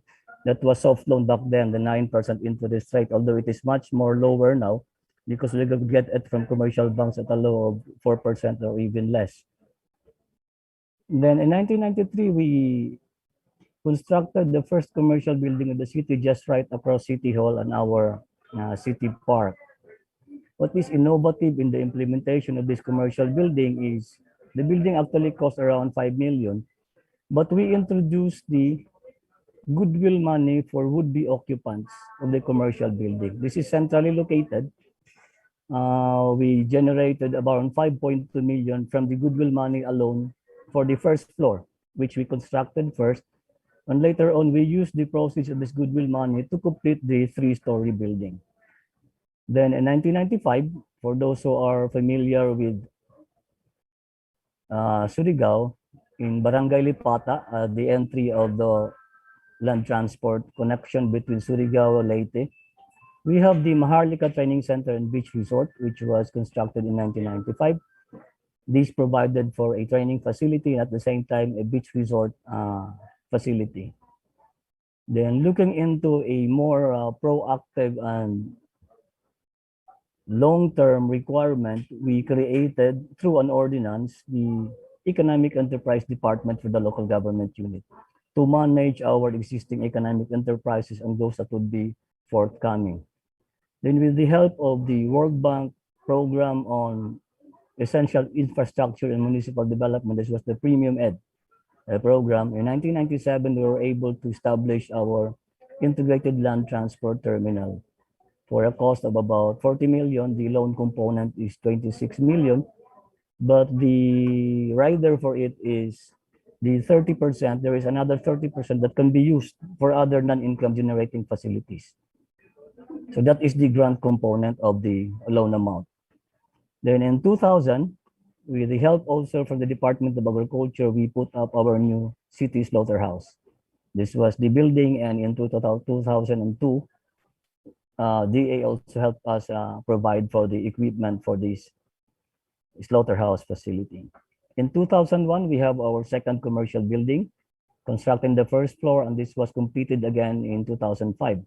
In the same manner as the first commercial building, where we also introduced the goodwill money requirement for all of those who are interested to lease. This is just beside the city hall. So if you notice, these are really centrally located facilities.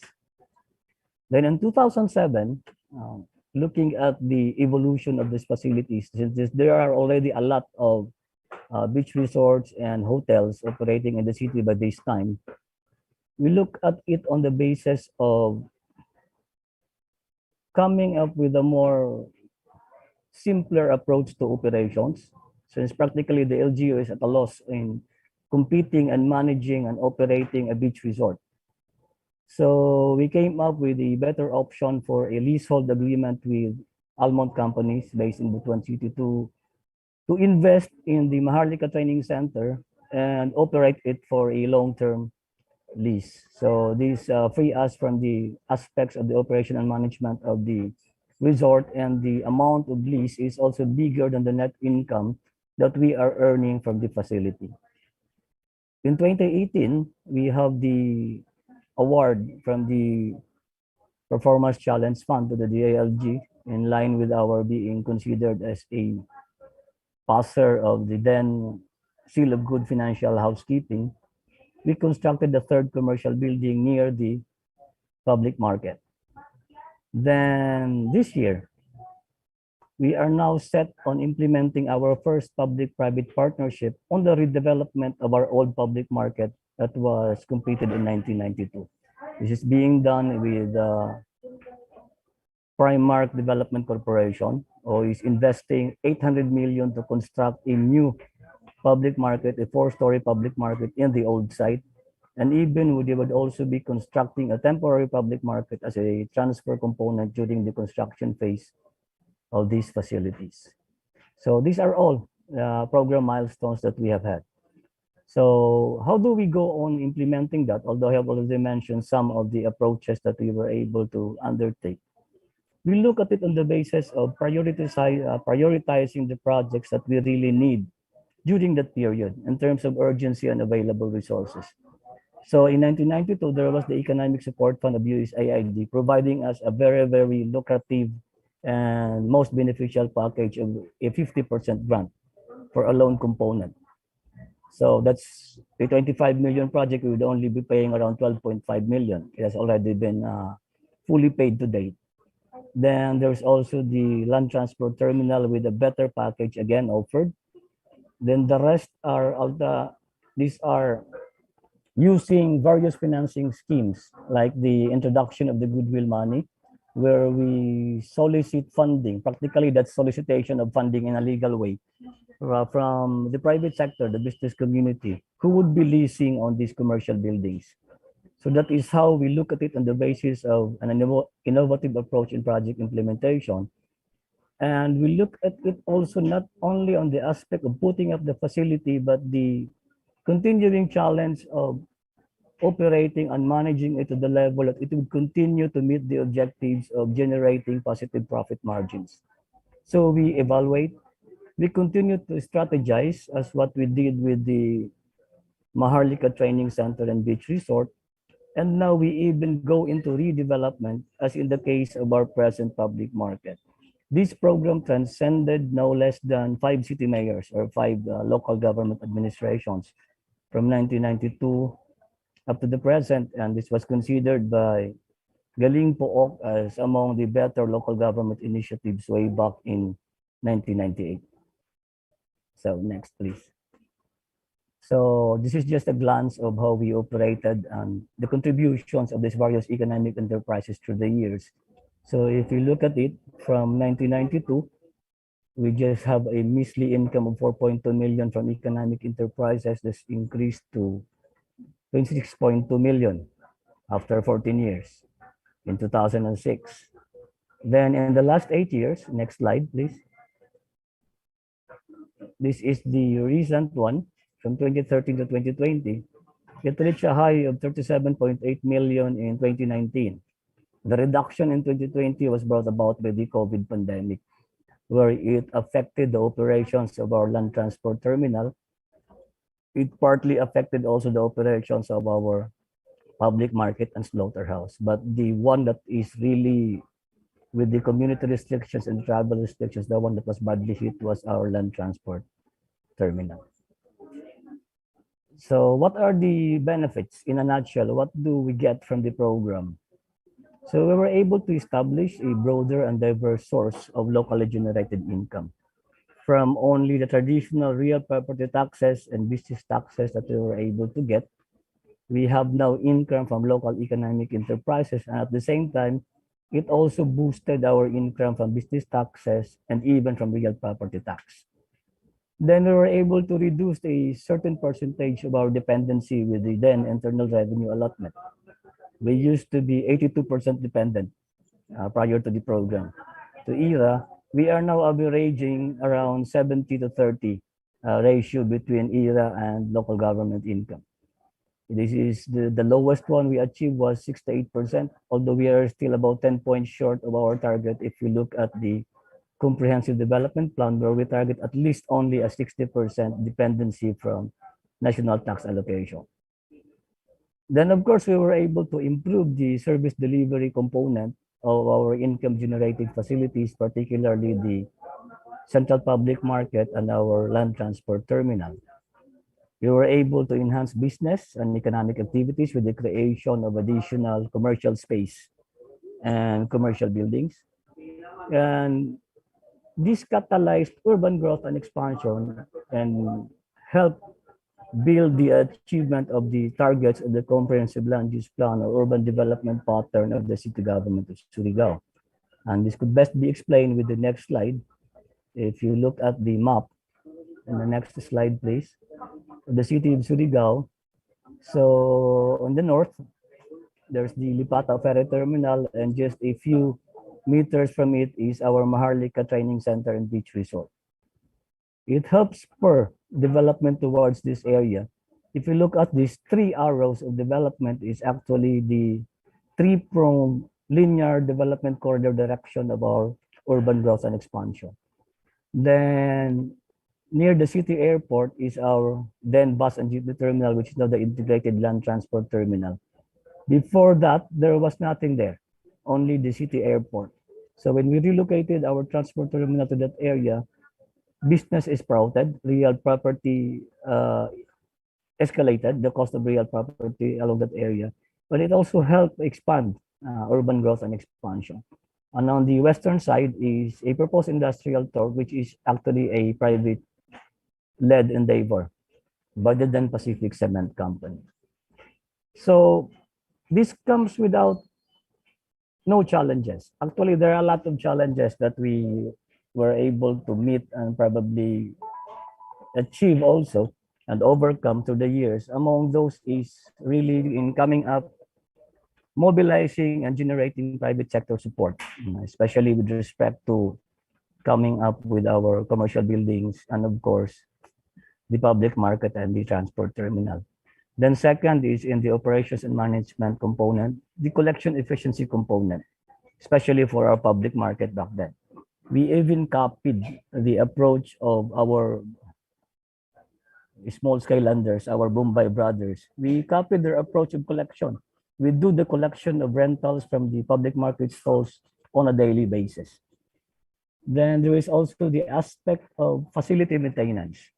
That is why for the Maharlika Training Center, we innovated, put it out for leasehold privatization as a means of a better facility maintenance, and again, maintaining the same profit margins insofar as the local government is concerned.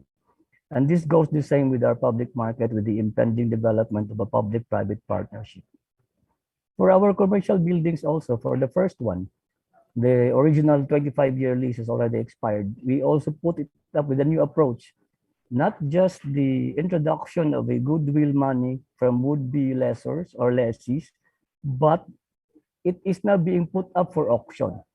So with a minimum bid of say 200,000, you would be able to occupy one stall of a 50 square meter stall along this commercial building. But this is put up for auction because there were a lot of competing offers. There were even one stall who generated at least 800,000 in goodwill money alone from a minimum bid of only 200,000. And for the second commercial building whose ground floor lease has also expired also, we are also putting up the same approach, and we are scheduling it around probably November or December of this year to come up with another auction for the commercial building. So that, ladies and gentlemen, is what our best practice in so far as developing local economic enterprises and concern in the spirit of decentralization and devolution. So thank you and good morning to one and all. Maraming salamat po, CPDC Oriel Eugenio Corios. The successful experiences of your innovative LGU through your local economic enterprise development program can inspire confidence that decentralization can work. Now mula Mindanao, tayo naman ay magtungo sa Cagayan Valley, Region 2. We will now turn you over to Ma'am Catherine Alam Miranda. Maraming salamat, Ma'am Jill. Napakasayang paglalakbay itong ginagawa natin, no? Mula Caraga Region, tayo naman ay nandito na sa Cagayan Valley. So isa ito sa mga na-miss ng lahat dahil dito sa pandemya, but hoping it will happen very soon with our situation getting a little bit better each day. Okay, at this point, please allow me to introduce very briefly our presenters from Region 2. Our first LGU presenter is the capital of the province of Isabela. It is popularly known as the corn capital of the Philippines. Headed by its mayor, Honorable Jose Marie L. Diaz. Ma'am and sir, ladies and gentlemen, we bring to you the city of Ilagan. Resource allocation efficiency. The city of Ilagan experience. The city of Ilagan is the fourth largest city in the Philippines, with a total land area of 116,626 hectares subdivided into 91 barangays, home to 180,000 happy and hardworking Ilaganios. Allocating the meager resources of the city is certainly a daunting task. Prior to the enactment of the Republic Act 7160, the local government unit of Ilagan depends on the development efforts funded by the national government. For a long time, progress and development seemed like a very long shot. LGU Ilagan was almost non-relevant to the people, in the sense that its services were limited to the confines of the four corners of its municipal hall. With the enactment of the Local Government Code in 1991, opportunities for socio-economic development have been made available to local government units. However, these opportunities have not been fully utilized. The transition has not been easy, considering the inexperience of key officials and administrators in the new system of local governance, lacking guidance on proper management of local government affairs, and with a very limited financial resources, Ilagan has been left behind by its neighboring towns in terms of development. The turning point in the city of Ilagan can be traced back to the mid-part of the year 2006, when the Honorable Mayor Jose Marie L. Diaz assumed leadership of the city of Ilagan. Back then, Ilagan depends only on its internal revenue allotment of 140 million and generated local revenue of only 26 million. With the meager financial resources, it is imperative to maximize the use of government funds effectively and efficiently. Hence, these resources were utilized for projects and programs that would encourage investments, which would in turn generate more revenues for Ilagan. With diligence and structured spending, the local government of Ilagan surpassed financial difficulty and was even able to meet the income requirements for cityhood. All sectors united for Ilagan's bid for cityhood, wherein an overwhelming affirmative vote was garnered in the referendum conducted. In August 2012, the city of Ilagan was officially converted as a component city by virtue of Republic Act 10169.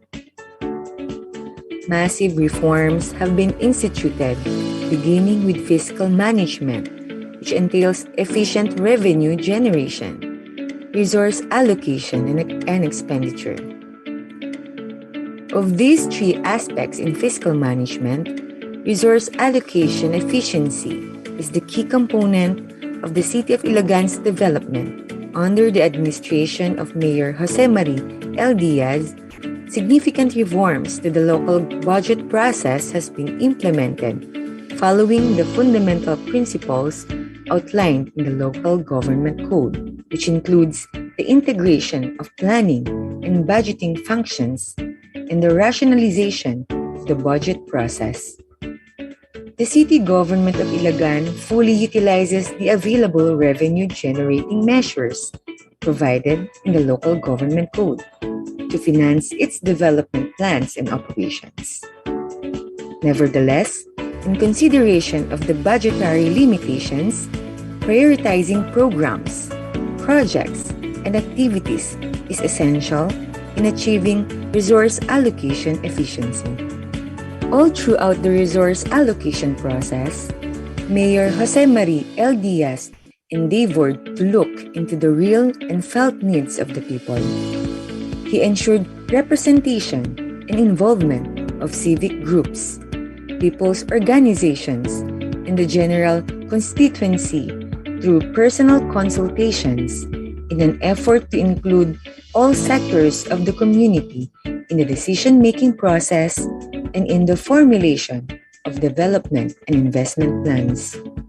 Having a well-represented and functional local development council, priority plans and programs are identified and translated into the local development plan and annual investment plan, focused on the promotion of agriculture, health, education, investments, social services, including cultural and tourism development. The LDP and AIP are then submitted to the Local Finance Committee for the preparation of annual expenditure levels and proper allocation expenditure for final review of the Sangguniang Panlungsod prior to the enactment of Appropriation Ordinance authorizing the annual budget.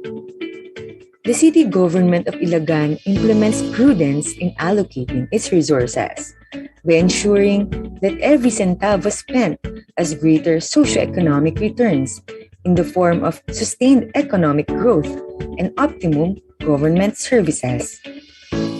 Cognizant of the mandate of the local government unit to promote the general welfare of the people, the bulk of the city government's budget is allocated for social services at 58.65%, followed by general public services at 23.95% and economic services at 17.40%. A well-managed and efficiently allocated resources paved the way towards a structured growth and fast-paced development of the city of Ilagan.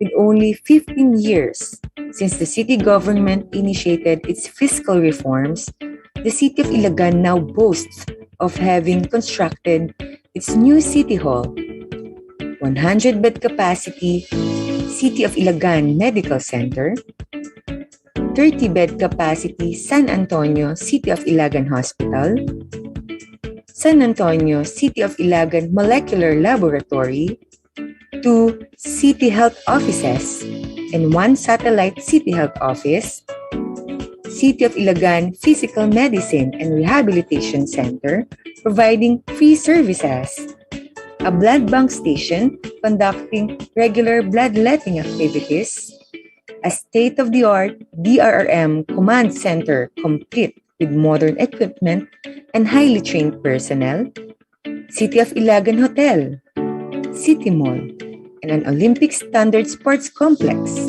which has served as a venue for notable international and national sporting events and other activities. The city government has also funded the construction of uniform barangay multipurpose halls, covered courts, and barangay outposts, early childhood care and development centers with playground, and health centers in all 91 barangays. Eye care trucks and service vehicles are also provided to all 91 barangays. Housing units were also built and awarded free to displaced families. The city government of Ilagan is also relentless in developing its infrastructure through the construction of bridges, opening of farm-to-market roads, circumferential roads, and road networks which are all concreted. Street lights in the major thoroughfares of the city are also installed. The city of Ilagan is also one of the few local government units with a sanitary landfill that exceeds the stringent standards and requirements of the Republic Act 9003. Elementary and high school education in the city of Ilagan is also 100% free. The city government also provides a full or partial scholarship to college students and postgraduate students pursuing higher education like law, medicine, or master's degree enrolled anywhere in the Philippines. Before the pandemic, the city of Ilagan also regularly conducts the Dulog at Dinig Outreach Caravan, where social and government services of the city government are delivered to the constituents residing in the far-flung barangays. Several notable projects are also underway, including the construction of Ilagan Civic Center, the construction of People's Gymnasium, and Ilagan Corn Complex. Resource allocation efficiency played a vital role in the massive socio-economic transformation of the city of Ilagan. Today, the city government of Ilagan is recognized as a Hall of Famer awardee of the Seal of Good Local Governance, a recipient of the Seal of Good Housekeeping, Best Implementer of 20% Economic Development Fund at 92% utilization rate, one of the most competitive cities in the country. Consistent national finalist in the search for the most business-friendly cities. Top 3 finalist of the Gawad Kalasag Award for Government Emergency Response. Grand Slam winner of Best Nutrition Program for 6 consecutive years. Consistent National Most Child-Friendly Awardee. Best Tourism-Oriented LGU, Best City Police Station, and the only LGU that garnered excellent rating in the implementation of the Anti-Red Tape Act, and much more. There are but some of the awards and recognitions that truly manifested our brand of service, made possible through the efficient allocation of government resources. Above all this, the support and appreciation of the constituents is the living testament of the accountable, transparent, and responsive public service delivered by the city government of Ilagan.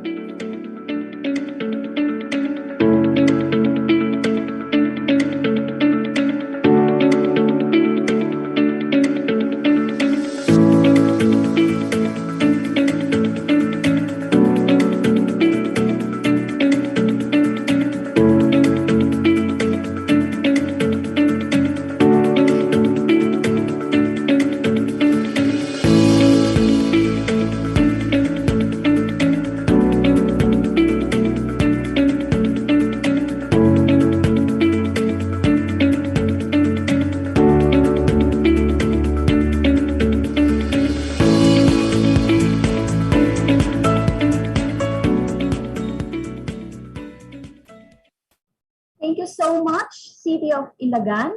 Wow, that was indeed a wonderful presentation. And may I just very briefly read one of the comments here. Very inspiring. Good job.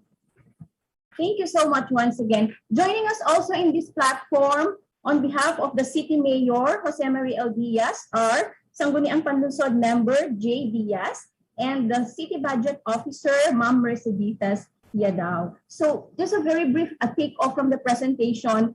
As mentioned, from a non-relevant LGU to a very relevant and responsive local government unit, and indeed one of the most promising cities of the world. Also very key is that the proper allocation of resources, which includes proper planning, proper monitoring, systems being in place, and of course, good leadership have been key to the development of the city of Ilagan.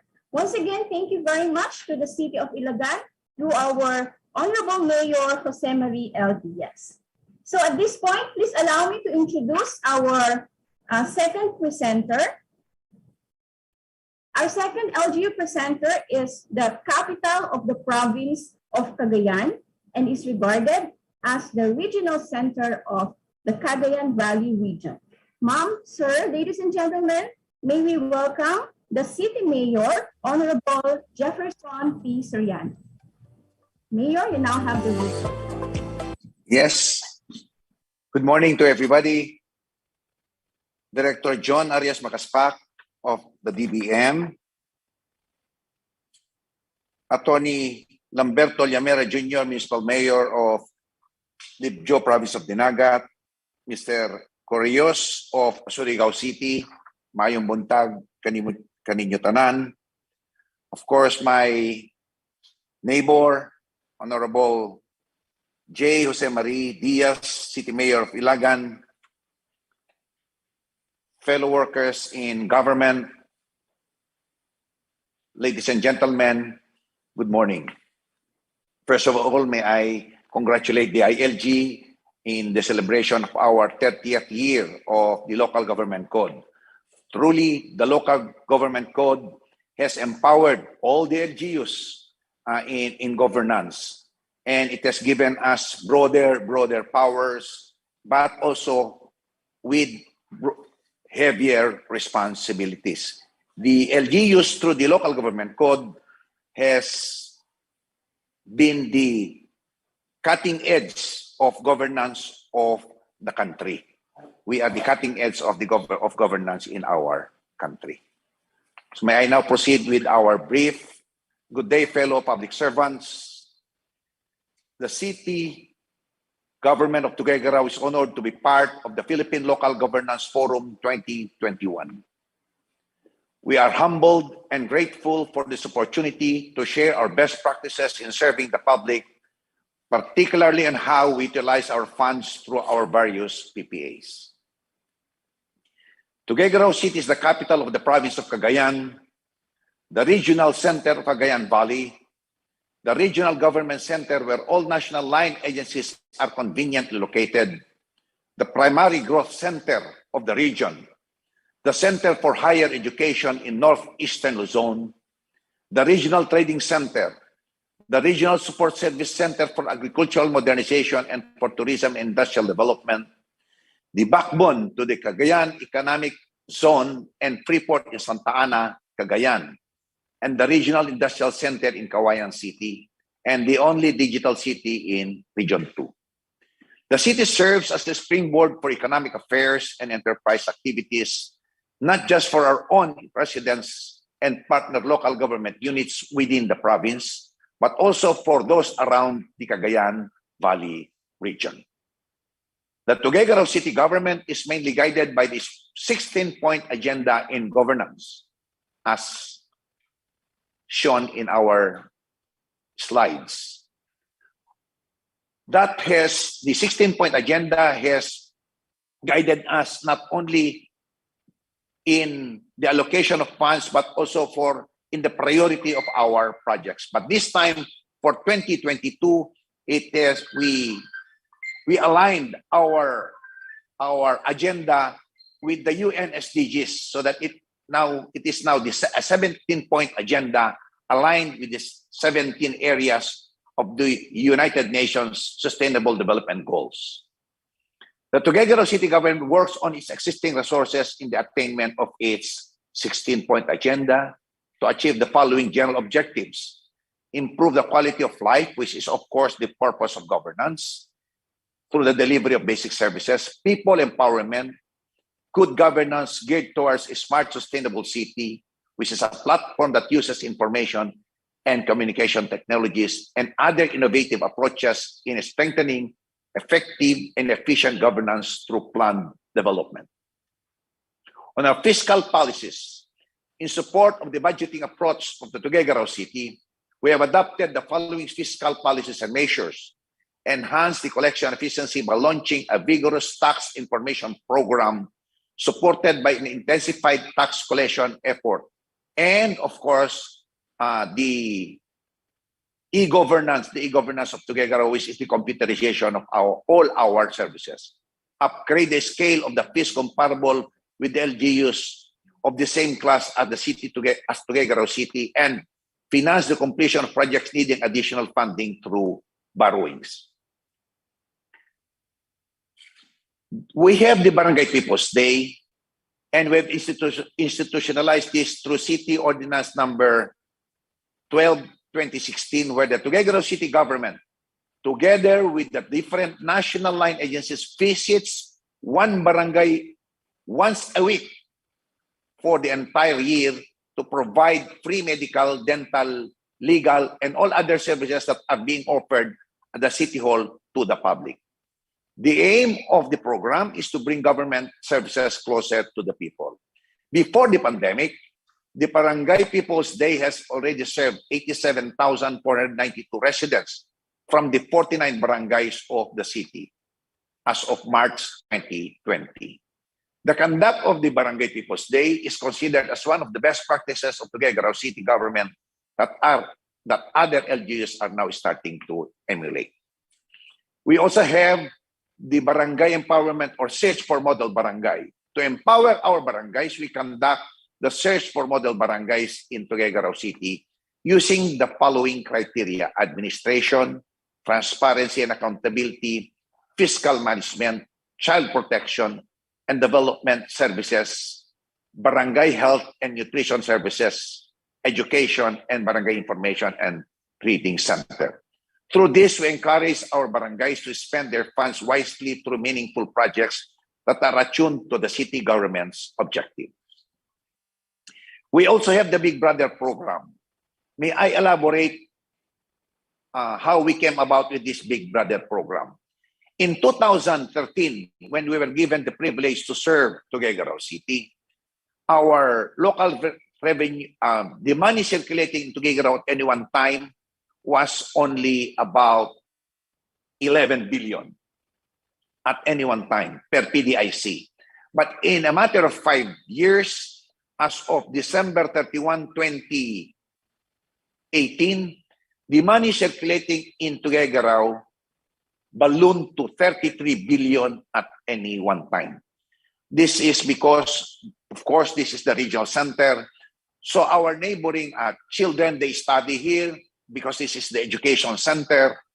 And the people They come mauling to Tuguegarao during weekends. That's how our economy has ballooned or has grown, because we have 2 SMs and 1 Robinson in Tuguegarao.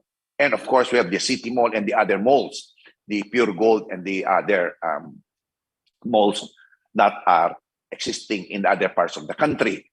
And because of that, we came up with this Big Brother program. And what is that? The considering functional roles of Tuguegarao City in Region 2, the Tuguegarao City, the Big Brother program of Tuguegarao City was institutionalized in 2020. The program aims to provide assistance to the neighboring towns of Tuguegarao City, especially during disasters, to reciprocate the massive influx of human resource, income, labor, and other benefits that the city derives from its nearby municipalities. It is included as one of the priority programs in the executive legislative agenda up to 2022. Tuguegarao City as a child-friendly city, in November 2019, Tuguegarao City was proclaimed as the national awardee in the search for the most child-friendly city in the Philippines by the Office of the President and the Council for the Welfare of Children, while the law only requires 1% of the LGU's internal revenue allotment, or the NPA now, for its local council for the protection of children. The Tuguegarao City government has allocated more than 5 million of its 500 million ERA, with 8.55 million having been appropriated for LCPC programs and activities in the year 2017.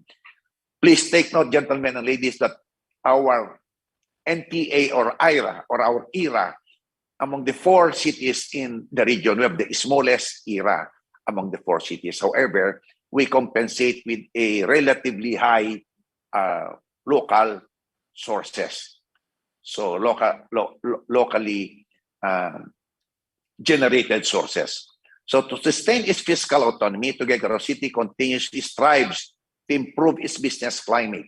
The city government has been consistently recognized as a business-friendly LGU by the Philippine Chamber of Commerce and Industry because of our city investments and incentives code, which has been attracting investors since its enactment in 2014. The code grants tax incentives to investors by way of exemption from payment of real property tax and transfer tax. With the entry of the gigantic businesses in the city, the money in circulation in Tuguegarao at one time is estimated at 33 billion in 2018, the highest among all cities in Region 2. For the Digital Cities 2025, Tuguegarao City is undergoing digital transformation. We believe that technological solutions can solve most of the problems of any developing city. And so a big portion of our budget is focused on our ICT initiatives. In fact, Tuguegarao City was identified as one of the digital cities in 2025 in the entire country last June 30, 2020 by the department, by the DICT and the Business Process Association of the Philippines and the LGU Property Consultants. In general, the Tuguegarao City government is undertaking multifaceted approach for its digital transformation, mainly focusing on human capital, IT infrastructure, and its business climate. Our command center, which is considered as one of the best ICT practices of Tuguegarao City, the city government established its Tuguegarao City Command Center, which is a real-time monitoring facility of all incidents and disasters occurring all over the city through high-definition CCTV cameras installed in strategic areas. On its third phase, the command center utilizes 66 kilometers of segmented aerial fiber optic connection that passes through 100 access points, manned round the clock by the Disaster Risk Reduction and Management Office, Traffic Management Group, Public Safety and Security Office, the Bureau of Fire Protection, and the Philippine National Police. Before the center was operationalized, there was no centralized communication and emergency response system among the LGU, PNP, and BFP. Hence, coordination was difficult and response time was longer. Using state-of-the-art ICT solutions and facilities, the center is equipped to respond to any type of incident, disaster, and emergency 24/7. It provides police assistance, pre-hospital care, fire suppression, and search and rescue services. As of June 2021, the running total of all incidents responded by the center is 27,435, ranging from major medical emergencies to disaster response. Last year, the Tuguegarao City Command Center was adjudged the national champion for digital governance by the Department of Information and Communications Technology, National ICT Confederation of the Philippines, and the Department of Interior and Local Government, besting Quezon City was second and Kawayan City was third. Aside from the improvement in our disaster response, there has been a relative decrease in the crime rate in the city. On the other hand, crime solution efficiency increased from 47% in 2017 to 79% in 2019. Overall, the center has improved our business and investment climate and promoted public welfare and safety. However, there is a need to continuously upgrade our system. We are now exploring the convergence of the center with other technological solutions to expand its monitoring and response mechanism, alert warning systems, stakeholder coordination, and risk communication before, during, and after the occurrence of any incident. We are now working in partnership with the Cagayan State University and seeking collaboration with the Nanyang Technological University in Singapore for the establishment of an integrated command center. This project has threefold objectives. First is to enhance the current command center with sophisticated data analytics and intelligence. Second, to establish a risk communication platform between the city government and its barangays. And third, to build other satellite command centers in strategic areas outside Tuguegarao. One in the municipality of Peña Blanca, since it is the receptacle of flood waters coming from the Sierra Madre mountain range, and another near Magat Dam for early warning system and flood forecasting. Cagayan Valley Smarter City Belt has been initiated by DOST. The Tuguegarao City is part of the Cagayan Valley Smarter City Belt, which is a network of 4 cities, 89 municipalities within the region, with a total population of more than 3.4 million. The network initiated by the DOST allows knowledge and technology sharing among these LGUs towards the vision of becoming smart cities. With the launching of the Cagayan Valley Smarter City Belt on March 29, the city has been introduced to various innovations and technologies, among which is the digital twin. The digital twin platform is a 3-dimensional mapping of the city through the installation of visual and IoT sensor networks, which can provide data on the profiles of residents at risk due to disaster, deploy artificial intelligence to predict the probability of emergencies, and develop communication management system and process for the entire city and eligible LGUs as we embark on the metropolization of Tuguegarao City. The Wi-Fi Co-Wi-Fi Mo, which was established in 2018, is a project where we provided free internet access to facilitate e-learning and e-governance to public schools and barangay halls. It has 91 access points passing through 19 barangay halls and 23 public schools and different city government buildings. Its broadband speed has been recently upgraded from 300 Mbps to 100 Mbps to 300 Mbps, and we plan to increase it to 500 Mbps. This is a continuing project until we will be able to serve all our schools and barangays. On the digital city of Tuguegarao, recently we launched a digital Tuguegarao, an online platform accessible through our LGU website where people can avail of city government services through online, especially with the mobility restrictions during this pandemic. Of course, we also embark on the 1 Million Trees movement of Tuguegarao. the Tuguegarao City 1 Million Trees Movement, which is a joint project of the Tuguegarao City government, the DNR, the DA, the Department of Labor and Employment, the DSWD, the Cagayan State University, the Schools Division of Tuguegarao City, and the Northern Natural Resource Conservation Incorporated, an NRC, or a non-profit and stock organization.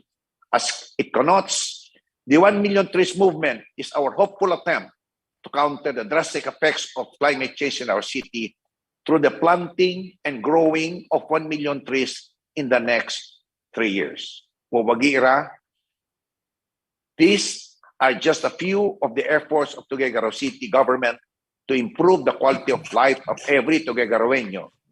There is much to be done, and we are optimistic that Tuguegarao City will continue to reach new heights with the continued support of the public. With the implementation of the Supreme Court ruling in the Mandanas Garcia cases, we are now in a better position to respond to the needs of our constituents. The increase of our NTA means more funds for project programs and activities. Our PPAs underscore the commitment of Tuguegarao City's government to sustain service levels in our core services and to implement cost-saving efficiencies whenever possible, especially in this time of the pandemic. Tuguegarao City will continue to invest in our future while effectively managing our resources in order to maximize our taxpayers' money. Mabalobalo, daghang salamat sa inyo tanan. Maraming salamat po. May God bless us all. Thank you. Maraming salamat, Tuguegarao City. Thank you so much, our Honorable Mayor, Mayor Soriano. Very briefly, the Mayor highlighted on the important role of technology, particularly in improving LGU operations. That is why, sabi nga po kanina ni Mayor as presented, Tuguegarao City has been regarded as the only digital city in Region 2. And of course, aside from the importance of good leadership, which is also very key in the development of the city, isa rin po sa mahalagang sinabing kanina ni Mayor sa kanyang presentation, the proper resource allocation will allow you to address your needs in the LGU, and at the same time, it will also allow you to share to others through their Big Brother program. So hindi lang nila na-address yung needs nila in the city, proper resource allocation can also allow the LGU to offer assistance to other LGUs within the area. So maraming salamat po ulit, Mayor.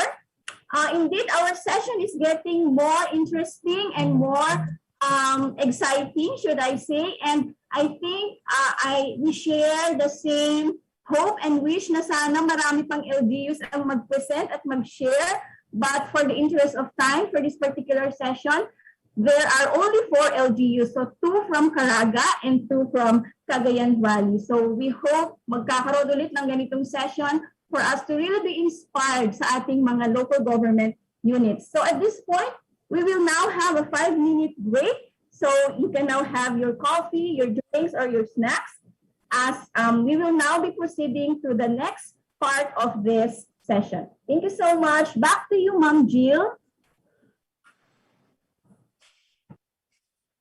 Ano yung mga saan sinacharo?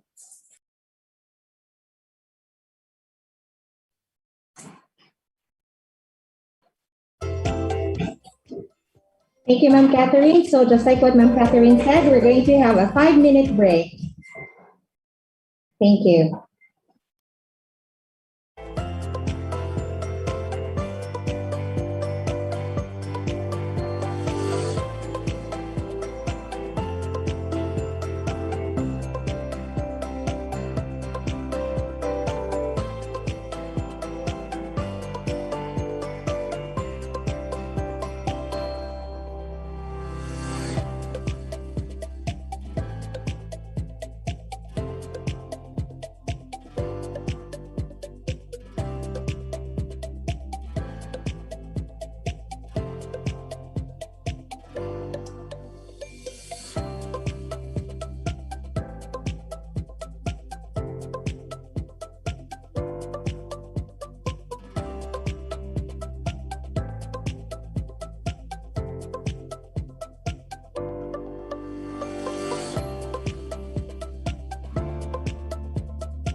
Welcome back po, everyone. We will now proceed to our roundtable discussion. I now turn over the screen to our moderator, the DILG Assistant Regional Director of Cagayan Valley, ARD Elpidio Dorwin.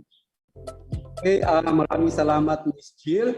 Well, good morning and a COVID-free day and beyond to all of us. Nembag nga bigat tayo amin apo, mapyang uma, maya paabak, marhay na adlaw, maayong buntag, maayong aga at magandang umaga po sa ating lahat. Of course, I would like to greet especially our Secretary of the Interior and Local Government who may be watching us through live stream, the Secretary of the Interior and Local Government, the Honorable Ed Anyo, maybe our Undersecretary for Local Government, the Honorable Marlo M. Iringan is also with us today on screen, and our Executive Director of the Local Government Academy, si Ma'am Telma Vecina, and of course our Regional Director, Jonathan Paul M. Lucen Jr. and all others yung mga nag-present po kanina, no?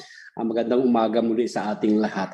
Again, welcome to the Philippine Local Governance Forum 2021 with the theme Wonders of Devolution, 30 years of strong and empowered local governments. Yours truly, Elpidio Dorwin, your Assistant Regional Director of DILG Region 2 and also the Local Governance Resource Regional Center of Region 2 as your moderator for this morning. And for this session, our session is dubbed as Into the Landscape of Leadership, a roundtable discussion. A while back, we have heard the amazing stories of our local leaders in their journey towards rapid growth and development and progress in their respective local governments. Thanks again for our presenters for those wonderful presentations. And by the way, the session aims to draw more inspiration from our invited guests through their valuable contributions as allies of the national government in pursuing good governance and in keeping the promises of local autonomy as enshrined in the Local Government Code of 1991. Furthermore, we want to know key efforts of the local chief executives in preparing the local government units to assume newly devolved functions and services from the national government, especially in the light of the Mandanas-Garcia ruling, the issuance of Executive Order 130 or 130, and its implementing rules and regulations. No? At this point, may I now invite our esteemed speakers to turn on their cameras. Of course, the Honorable Ernesto Yu Matugas Jr. of Surigao City, Surigao del Norte, who is being represented by Mr. Uriel Correos, the City Planning and Development Coordinator of the same city. The Honorable Lamberto Llamera, the Mayor of the Municipality of Libhu of the Province of Dinagat Islands. And for Region 2, we have the Honorable Jose Marie L. Diaz, the City Mayor of the City of Ilagan, Province of Isabela. And he is being represented by the Sangguniang Palalawigan member, J. Evson Diaz. And of course, the last presenter a while back, our very magiting Mayor of Tuguegarao City, the Honorable Jefferson Soriano, the Province of Cagayan, who is being represented by Attorney Jomamet Siriban. So yun po ang ating mga speakers a while back. And of course, we would like to invite also the presence of Director John Aris Makaspak, our very supportive partner from the Department of Budget and Management, to be with us in this discussion, roundtable discussion. Okay, and I also encourage our participants to ask questions using the Zoom chat box. And of course, may I emphasize that questions are to be sent through the Zoom chat box. Some questions may not be addressed or answered today, considering time constraints, but rest assured that we shall be consolidating them along with the replies or responses of our resource persons. And we hope to share this with you through this link or through email. Kaya ilagay po ninyo yung email address niyo dyan, mga magku-question po mamaya, so that ma-email po namin yung mga replies po ng ating mga resource persons sa mga questions po ninyo. Okay, may we have the first question? And I believe it is called out from the chat box.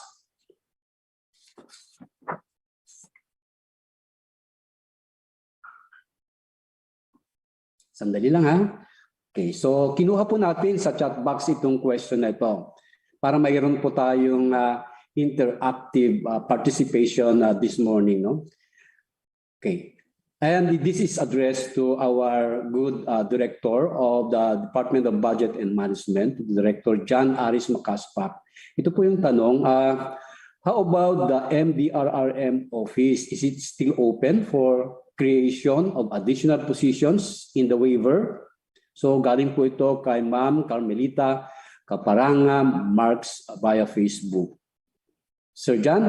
Yes, explain ko lang po for the PS waiver for LDRRM. Before kasi, for the initial year of the creation, it was waived. The PS cost for the LDRRM positions will be waived in the computation of the PS cap. So from 2014, it has been adapted until 2018. So until 2017, but starting 2018, hindi na po yan sinama dun sa waiver in the first year of the creation of the position. Now, the question is, will that be included in the waiver for 2022 as a result of the policy on waiver in the 2022 NEP, which hopefully will be approved by Congress in the 2022 GAA. Sa ngayon po, hindi pa namin siya ma-identify as part of those that will be waived. Kasi kung wala naman pong mga functions na i-devolve from the national government agencies concerned pertaining to disaster risk reduction and management, then hindi po siya may sasama in the among the positions that will be waived in the computation of the PS limitation. As I have mentioned earlier, yung mga i-waive po natin in the computation shall be limited to those that will be mandated to directly implement the new programs and projects that may be implemented by the local government units as a result of the devolution of the functions and services from certain national government agencies. Ilan po sa mga na-identify namin dito na posibleng maisama, yung mga social welfare, yung mga health officer positions, yung mga nasa engineering office, if there or sa mga building official or architecture na positions sa LGU, if there will be infrastructure services that will be devolved from the Department of Public Works and Highways and Department of Agriculture, among others. Yung mga agriculturist position, yung mga other positions po, depende po yan sa LGU. We will prescribe po the guidelines and the policies in order for the LGUs to determine alin ba yung mga isasama sa computation ng PS, alin po yung hindi. So, lilinawin po namin yan in the guidelines, ma'am. But on the face of the mandate kasi ng LDRRMO, parang wala naman directly na programs or projects na manggagaling sa national government pertaining to disaster. But if there is, then it can be waived. So again, it will be subject po dun sa mga policies na ilalabas po ng DBM eventually. Okay, so Ma'am Carmelita, that was the reply or answer of our regional director, John Aris Macaspac of DBM. Another? Okay, so we will see another question from the screen, and it's also addressed to Director John again. Ito po yung question on the consideration of the personal services limitation. Pag nag-propose po sa National Expenditure Program and eventually pag na-approve po ang ating General Appropriations Act incorporating thereto, will the General Appropriations Act as Congressional Act operates as legislation to consider adjustment of the PS limitation during the transition period or needs for a separate statute? And kasi mga local government units sa limitation in relation to devolution transition. Ito po ay galing kay Rodel Hilario of DILG, our City Local Government Operations Officer of the City of Batak, via Zoom. Yes, actually, this a waiver in the computation of the PS limitation will be implemented lang po in 2022. And then year on year po yung pag-aaral namin dyan. Kung aprobahan po yan ng Kongreso in the GA, it will not be an amendment po of the local government code, no? But an exemption in the waiver lang, in the computation of the PS limitation through the General Appropriations Act. So ginagawa naman po yan ng Kongreso talaga. May mga, other than yung pinropose po namin ngayon, meron na talaga mga waived in the computation of the PS limitation, and you can find those waived items in section 88 of this 2021 GAA. So malagi naman po yan. Ngayon, pinadagdagan lang po namin to include those for the positions that will implement the devolved functions and services. So for 2022 po yan na isasama. And for 2023, there's a possibility po na isama. Mataas po yung possibility na isama yan sa 2023. But again, it will be subject po to further study that will be conducted by the DBM together with the DILG and our partner oversight agencies. Kung responsive ba siya dun sa pangangailangan ng LGUs when it comes to the creation of position. If it is, then maybe we can still include that as part of our proposal in the 2023 National Expenditure Program. But for 2024, yun po yung sa tingin ko, kailangan na talagang tingnan kung isasama pa o hindi. Kasi for 2024, the PS limitation of the LGUs will be based on their regular income in 2022. So sa 2022, as you know, malaki na po yung income ng LGU because of the implementation of the Mandanas Tertiary Ruling. And therefore, malaki na rin yung PS limitation nila. So yun po yung mga factors ngayon na tinitingnan namin. But most likely sa 2022, i-aprobahan po yan ng Congress. And hopefully, sa 2023 po, kung responsive yung policy natin sa pangangailangan ng mga LGUs, i-implement pa rin po yan sa 2023. You have the reply of the director of DBM. Okay, so can we move to the next question? Still for Director Jan, talagang suki nila si Director Jan Aris Mukaspak. Ano? So, sir, ito po ang next na tanong. For the waiver on the additional personnel, what will be the most likely duration of the waiver? From Chrissy Ann Miranda of the province of Batangas. Thank you, sir, for reading that question. Again, similar to my response to the previous query, sa 2022 po, implement yan, and hopefully sa 2023 din. So, depende po yan sa takbo sa pag-aaral natin ng implementation ng policy sa 2022. Sama natin sa 2023. And sa 2024, tingnan din po natin, although yun nga yung na-observe lang namin, sa 2024 kasi malaki na yung PS limit ng LGUs kasi malaki yung income nila ng 2022. So, yun po yung year on year naman yan, and rest assured po that the local government units through your respective leagues will be duly consulted before we prescribe such policy. So, magkakaroon naman po ng consultation diyan sa mga LGUs as part of our study.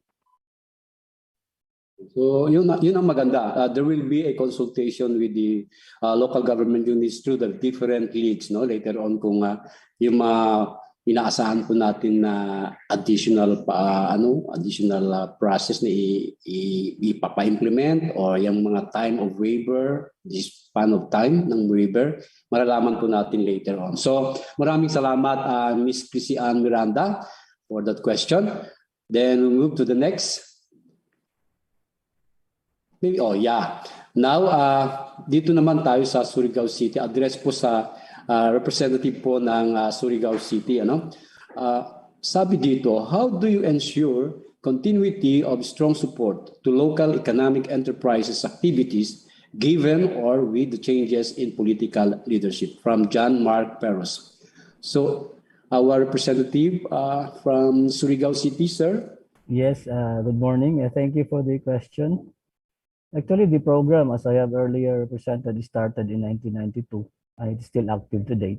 It transcended more or less 5 local government administrations. The key here is not so much banking on whoever sits as the local chief executive or the personalities involved, but in instituting systems that would ensure the continuity of these programs.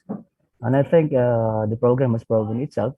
For 5 local administrations, we have institutionalized the operational and management mechanisms for every individual economic enterprises. We continue to look at it, at least through the local finance committee nowadays, to look at it on the basis of their performance, whether we need to continue we need to re-strategize, or maybe we need to shelve or redevelop the facility itself, or even the method of operations. So that, I think that was the key, really. It's more of putting up the systems, not so much banking on the personalities involved, but the systems would always ensure that whoever would sit or get elected as the local chief executive in every change of administration, the program will continue. And the other aspect is the program itself is successful. System would ensure that the program is successful. There is no local chief executive in his right frame of mind would dare to stop it or discontinue it if it continues to generate income for the local government. And more so, if it continues to contribute to the development of local business and economic activities and putting up more employment opportunities for the people. So I think that is the two key factors that I would consider. Thank you. Wow. Ang ganda, no? Systems, no? Nasa system na kasi yan. And nagpakita ng magandang example na ito ay sustainable ang isang program o proyekto. That's why kahit ilang administrasyon ang dadaan dito sa LGU ay tatanggapin at i-implement pa rin, i-sustain yung program. Thank you very much, Sir Uriel Corios of Surigao City. Okay, and maybe this is a general question that we would like also to ask from other local chief executives, because this is one also of mga critical din na mga question dahil of course yung change of leadership is one big issue also in the local government na kailangan natin talagang tanggapin, no? So, tingnan rin natin ang maybe the city of Ilagan to answer this. Of course, to our Sangguniang Panunsod member, J. Evson Diaz. Ito yung tanong po, Honorable J. How do you ensure continuity of strong support to local economic enterprises activities given or with the changes in political leadership? Sir J?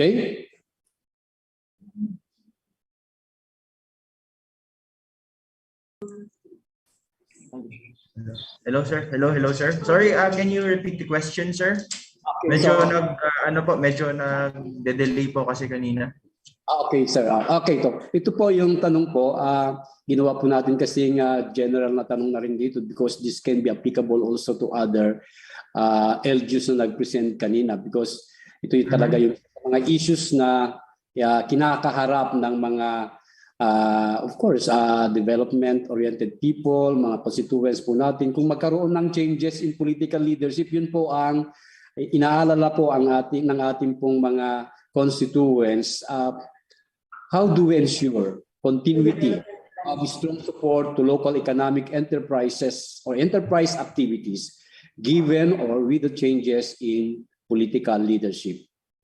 Yes, first and foremost, sir, allow me to represent the city mayor of the city of Ilagan, for he is not around. So I was given the chance to speak and represent him in his behalf. So in assuring the continuity of the programs in case of change of leadership, it really depends on the effectivity of these said projects and programs. As usual, it really depends also on the political stability in every city. But the best way, if the project or program which is really effective, kailangan po mas mabuting ipagpatuloy. The statistics also and analysis also is a big factor. Kung makikita po natin na maganda po yung nangyayari sa isang programa or sa isang proyekto and maayos naman po yung nagiging epekto niya sa ating mga constituents, is mas mabuti pong ipagpatuloy. Dahil marami na po tayong mga experiences niyan, not just sa mga previous administrations. Kung makikita po natin mismo sa ating bansa, kung makikita natin na merong mga magagandang programa na because of the change of leadership, hindi tinutuloy, nasasayang naman po yung pondo na inilaan sa ating LGUs or sa ating gobyerno na hindi din nagkakaroon ng continuity because every administration, every leadership has his or her own prioritization. Halimbawa na lang po sa mga social services or sa mga infrastructure programs. Siyempre, it's a long-term project. Kaya nga po, napakaganda na meron tayong 9 years sa isang term dito sa ating LGU. At least nakikita natin na may continuity. Kung nagkaroon man ng change of leadership, it really depends on the political stability. But still, kung nakita nating epektibo, mas maganda po na yun ay ipagpatuloy po with humility and for the benefit of the constituents of the leadership on his jurisdiction. Okay, maraming salamat Honorable J. Evson Diaz. Well, talaga, of course, ako ang naging provincial director of the province of Isabela also years back, and I was a witness of how the city of Ilagan, especially the leadership of Jose Marie Diaz, nagkakaroon kasi ito yung constant consultation with stakeholders.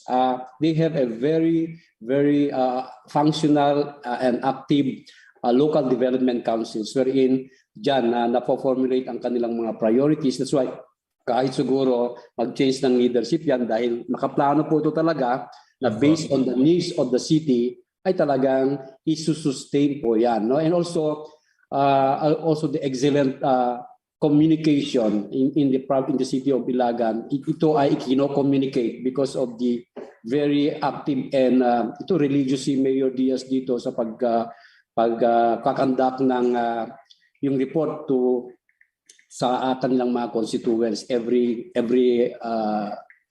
not only every year. There is a consistent every 2 weeks, sir. Every 2 weeks. Communication sa kanilang mga constituents. Okay, thank you very much, Sir Jay. Okay, yes, can we extend this question also to one more? Gusto nating marinig kay Mayor of Tuguegarao City, but nandiyan pa siguro ang ating Mayor ng Tuguegarao City. Sir Jefferson, anyway, Mayor Jefferson Diaz is being represented here by Attorney Jomamet Siriban, no? Kung wala na po si Mayor Diaz, maybe can we have Attorney Jomamet? Ito po yung tanong. Let's go back to the question. Ayan. Though this was addressed to Surigao City, I believe maganda po kasi tanong ito sa mga local chief executive natin, especially here comes the election next year. Paano pala pag may political leadership change or change in the political leadership? How do we ensure continuity of strong support to local economic enterprise activities given or with the changes in political leadership? Attorney? Yes, sir. Good morning. Can you hear me? Yes, loud and clear, ma'am. Yes, sir. Good morning po, and good morning to all the participants and resource speakers po for today's forum. In behalf of the city mayor po, who would like to ask for your understanding. He needs to go somewhere because lately we were affected by the Typhoon Maring, so he has prior commitments po outside the city hall, so he needs to cut the forum short po. As to your question, sir, Sir Elpidio, in Tuguegarao City, sir, for us to ensure the continuity of our programs and activities, one of our measures is to institutionalize these activities by way of enactment of city ordinance or executive order, so that even if there's a change in the political leadership in our city, it will be very difficult for the next leader not to continue with the project, especially if it is very effective, because that will be a political suicide for them, sir, if they will discontinue with the effective project. So same with the city of Ilagan. I think the measure on the effectivity or on the continuity of this project and activities, sir, is the effectiveness of this activity. So if the present administration can show the public that it is very effective for the development and progress of the city, then I think the next leader would really continue with the implementation of this project, sir. So that's all, sir, and thank you. Okay, maraming salamat, Attorney Siriban of Tuguegarao City. Okay, can we move on to the next? Can we entertain more questions? Okay, ito. Kasi we were talking about judicious allocation of resources a while back, no? And yan, na-mention din ng ating resource person from the DBM and also from the different representatives or resource persons natin. Ito yung question, as the mayor, of course, sino ng mayor na present ngayon dyan? Maybe not as a mayor. Ikaw na lang siguro natin, ilip na lang natin yung question na yan, ano? Because I believe the mayors were already have already left the platform and attending very urgent activities, especially in Region 2. Kasalukuyan pa rin ang ating monitoring and evaluation or assessment assessment of the itong nagawang effects ng disaster ng aming rehiyon, si Typhoon Maring. Okay, so can we have the next question? Ayan, pwede rin ito tanungin natin sa ibang pa mga resource persons natin. Ito yung tanong, with an increased financial resources for the local government unit as a result of the Mandanas-Garcia ruling, what do you envision your LGU to become or to achieve in the next few years? Okay, balikan siguro natin ang ating magiting na at magaling na City Planning and Development Coordinator of the City of Surigao. Sir Uriel? It's actually the way I see it. It's the way we see it in the local finance committee and even the local government unit for that matter, as we are now finalizing our DTPs, is with greater resources comes more functions and responsibilities. Parang Spider-Man yan. With great power comes greater responsibility. So the way we see it, we will have an increase in the national tax allocation, but there are devolved functions which we have not performed before. It's okay for the other functions which you are partially doing or even doing already prior to full devolution, but let's take a look at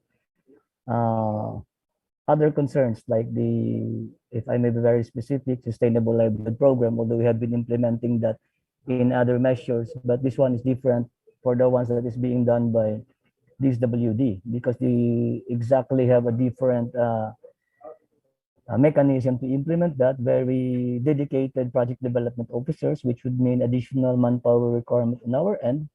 There is a component of community organizing to this. This is not just a just program that you would just do away, and this is prone to being politicized also.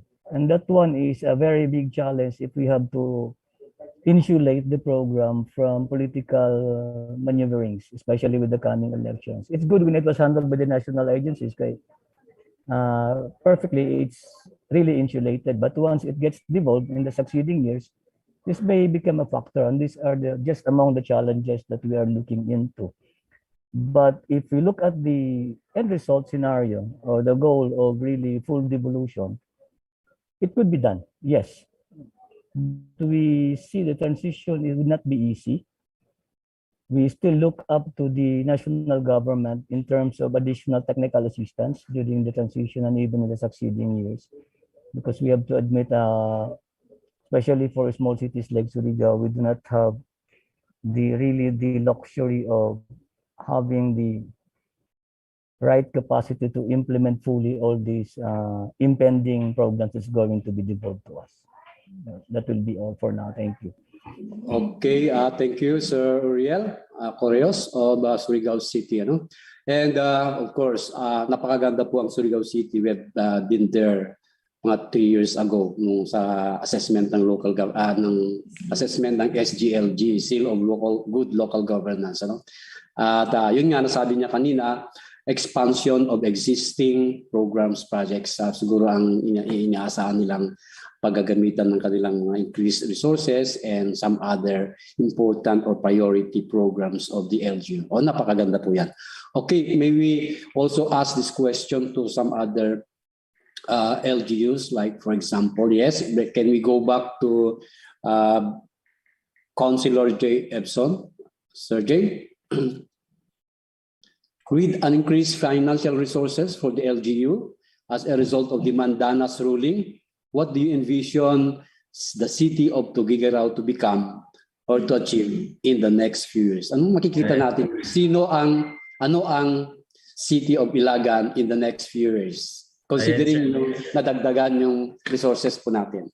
Kaya nga sir, actually napakaganda nga pong balita yan sa hindi lang dito sa aming syudad ng Ilagan, kung hindi po sa buong Pilipinas, sa lahat ng LGUs, kasi kahit papano mas may strengthen, it would strengthen the capacity of the local government units in terms of developments. So the city government of Ilagan has been consistent in its development trust. The increased financial resources will enable us to finance our development projects because of the Mandanas Law and programs outlined in our comprehensive development plan. Kasi po yung isang naging trust po ng aming city government.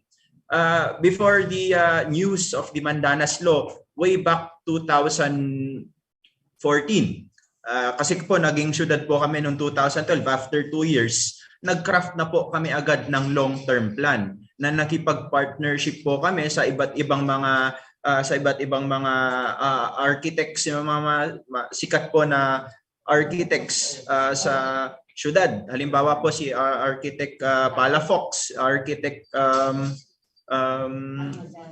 Alcazaren, and all for the development of the city. And at the same time, syempre nandyan na po yung mga infrastructure projects. Isa po sa mga naging trust din po ng aming city government is to become a livable city by the year 2030.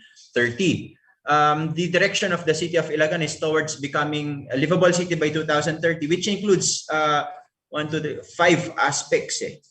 Unang-una is yung sustainability, which is the environment, sustained human-centered developments. Pangalawa po is the survivability, which is including in the survivability is the health aspect, continuity of health projects, programs like yung meron po kaming pinatayo na city hospital, which I think is timely dahil po pinatayo po namin yan, plinano po namin yan 2 years ago. Nagkaroon po tayo ng pandemic. Eksakto pagbukas ng aming city hospital, nakakinabangan po agad-agad. Education, nakita naman po sa aming presentation kanina, yung mga scholarship projects and programs for the empowerment of our youth, which will be the hope of our next future generation. Social services and livelihood for the sustainability of the lives of every constituent that we have, as well as the mobility, which is under transportation and infrastructure development, which will give access to our farmers. Kasi po kami po sa Region 2 ay agricultural region po kami. Whether we like it or not, mas marami pong agriculture sector dito. Kaya po talagang it is necessary that we strengthen the farmers, and one of the ways to strengthen them is to build roads for farm to development projects para po kahit papaano bumaba po yung cost or yung expenses ng aming mga farmers, mas tataas po yung kanilang income pag ganon. And lastly is innovation, which is in partnership with the OST and other agencies, yung technological advancements po natin. Kasi alam naman po natin, nag-iiba na po ang daloy or yung trend ng ating teknolohiya sa ating mundo. Kung hindi ka po sumabay, mapag-iiwanan po tayo. So I think it's also necessary that kailangan pong makipagsabayan din lahat ng local government units sa technological advancements para po kahit papaano mas maging systemized at mas maging mapadali ang trabaho ng ating mga employees, and mas magiging and mas makikita natin or maging result-oriented po tayo. Makikita natin kung ano yung kailangan baguhin, makikita natin kung ano yung kailangan ipagpatuloy. So yun lamang po sir, napakaganda ng question and thank you po. Maraming salamat Sangguniang Palunsod J. Edson Diaz. That was truly indeed a very impressive performance of the LGU, especially yung pagpunta po ninyo ng City of Ilagan Medical Center, CIMC, no? Akma sa ganitong panahon ngayon ng pandemya. At yun nga, nasabi kanina ng ating Regional Director ng DBM, you have also to consider yung effect ng pandemic sa ating pagpaplano, paglagay sa ating devolution transition plans, no? And other requirements of other laws. Na i-consider po natin sa paggawa nating budget for 2022, 2023, and beyond, no? Okay, so much to our desire na ma-accommodate pa yung mga different questions po na nandyan. Pero as mentioned a while back, we are going to consolidate all your questions and we will provide you the replies of our resource person later on, no? Kaya kailangan po meron tayong email address dyan. And of course, I would like also to greet our Regional Director of DILG Region 1, si Ma'am Julie Dakiwag of Ilocos Region, and also Ma'am Josephine Leysa of Region 12 is with us in the platform. Of course, as I mentioned a while back, our Regional Director of DILG Region 2, Jonathan Paul M. Lucen Jr. is with us, no? Okay. Well, dyan po nagtatapos ang ating makabuluhan at napaka-produktibong leaders dialogue. But before we end our roundtable discussion and turn you back to our host, may I share you our takeaways from the different presentations or a brief synthesis maybe, no? Na-mention kasi ito, no? And na-emphasize po ng ating director ng DBM na no amendments of the local government code. The Executive Order 130 lays the mechanism and process to ensure the objectives of the local government code, especially the provisions of Section 17 or the basic services, and also to operationalize full devolution. Ang purpose po natin. So, ibig sabihin, wala pa pong pagbabago sa allocation. Internal Revenue Allocation or now called National Tax Allocation na yata ngayon, NTA, na 23, 23, 30, 24 pa rin ang ating allocation sa different levels of local governments. And also, I would like also to emphasize this because it was also emphasized during his presentation or discussion, no forced transfer, no involuntary separation. So there must be a mutual understanding or agreement between the national who is devolving certain responsibility to the local government units na nag-accept dyan sa programs, projects, and activities or devolved function na yan. Okay, so napakaganda po yun. Very, very clear po. And yun nga, nasabi ko rin kanina na the executive order tries to encourage local government units to address the impact of pandemic, no?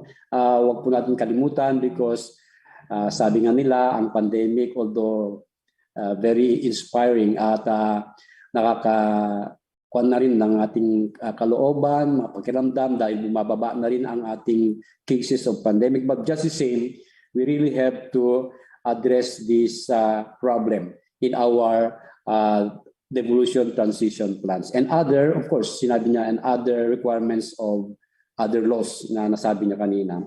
And of course, the waiver of PS limitation of LGU, nasabi rin niya yan, no? And very importantly, the monitoring and evaluation, it should be results-based. At imo-monitor po natin yung performance po ng LGUs natin on the devolution. Of course, for some other purposes, like for example, to the improvement of existing policies to improve further the implementation of local autonomy in our country. Na? Other priorities, yes, of course, that was mentioned. And to the presentation of the local government units, no, our local chief executives a while back, nakikita natin na talagang leadership is very important. Leadership, no? Some of them, or almost all of them, are visionary leaders. They have political wills. They are determined, and they execute the policies, not only the policies initiated in their ordinances or executive order at the local level, but the national policies as well. Very important po yan.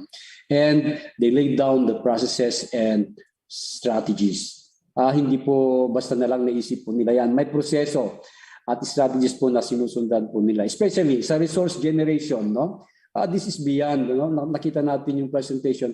This is beyond the taxing powers that the local government code has given to them, no? They explore other possibilities, potentials, like for example, local economic enterprises, wherein dito maraming na-generate na resources. So, napakaganda po yun. And of course, yung allocation po natin ng ating resources, it must be very judicious. No? Resource allocation efficiency, titingnan po natin. Ang ating mga expenditures should be structured very well para sa ganon, magiging efficient po tayo sa ating pag-allocate ng pondo.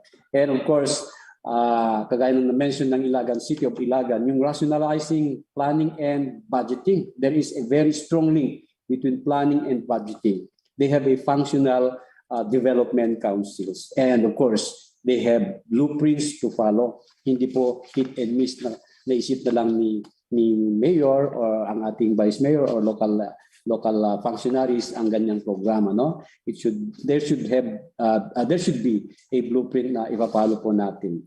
Okay, so yun po yung may share po namin. Anyway, napakaganda po, very productive po ang ating roundtable discussion. Yeah, it was really a very fruitful session this morning, and we believe that there will be more fruitful interactions such as this in succeeding events. Take note that ang ating pong Philippine Local Governance Forum 2021 ay marami pang mga activities na mangyayari po. That's why heads up sa ating mga activities na yan in the next few days, because napakaganda pong mga interaction po yan na naging opportunity po para makapag-isip pa tayo ng mas maganda para sa ating mga local government units. Okay, so that ends our roundtable discussion. And thank you very much for your participation, especially to our presenters and those who interact with us sa platform po. Back to you, Ms. Jill. Thank you so much, ARD Dorwin, for moderating our session and for the synthesis.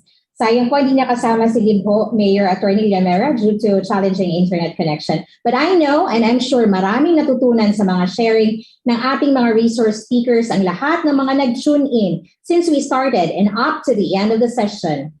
We would like to thank our resource persons for this session. Director John Aris Makaspak of DBM.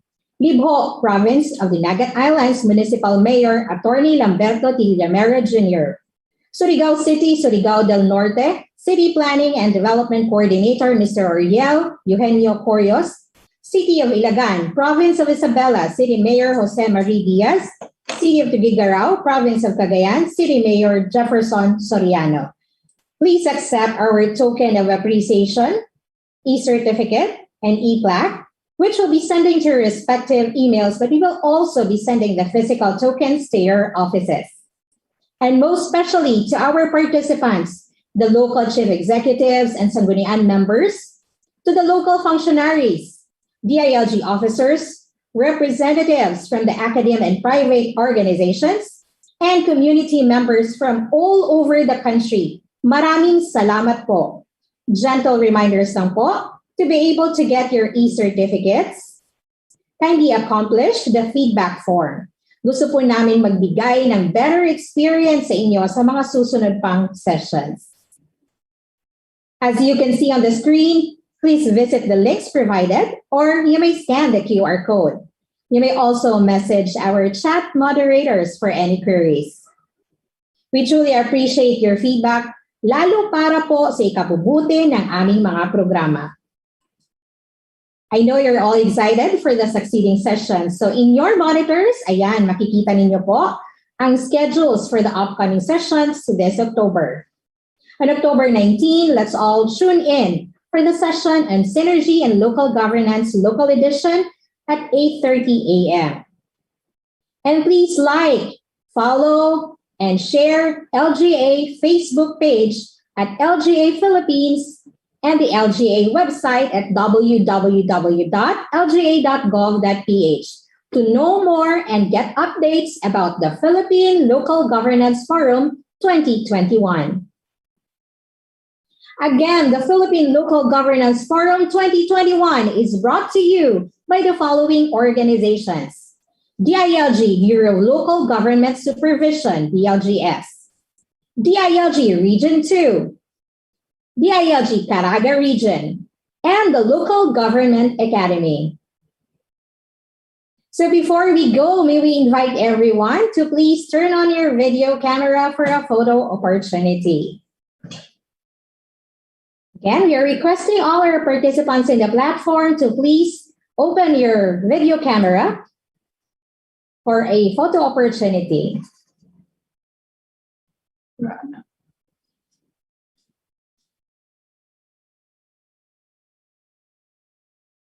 And please wear your best smile. 1, 2, 3.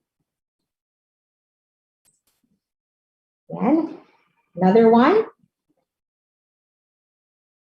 One more. 1, 2, 3.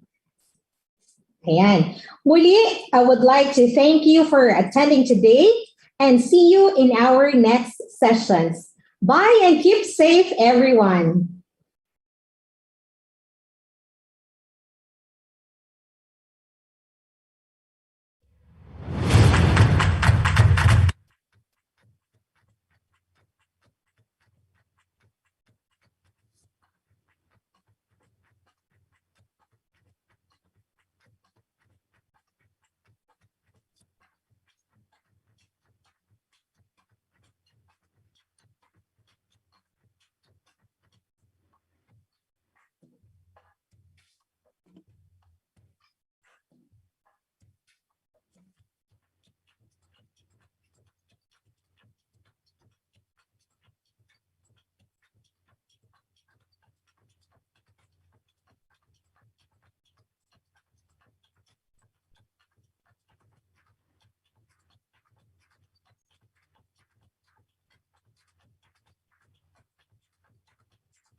Recording stopped.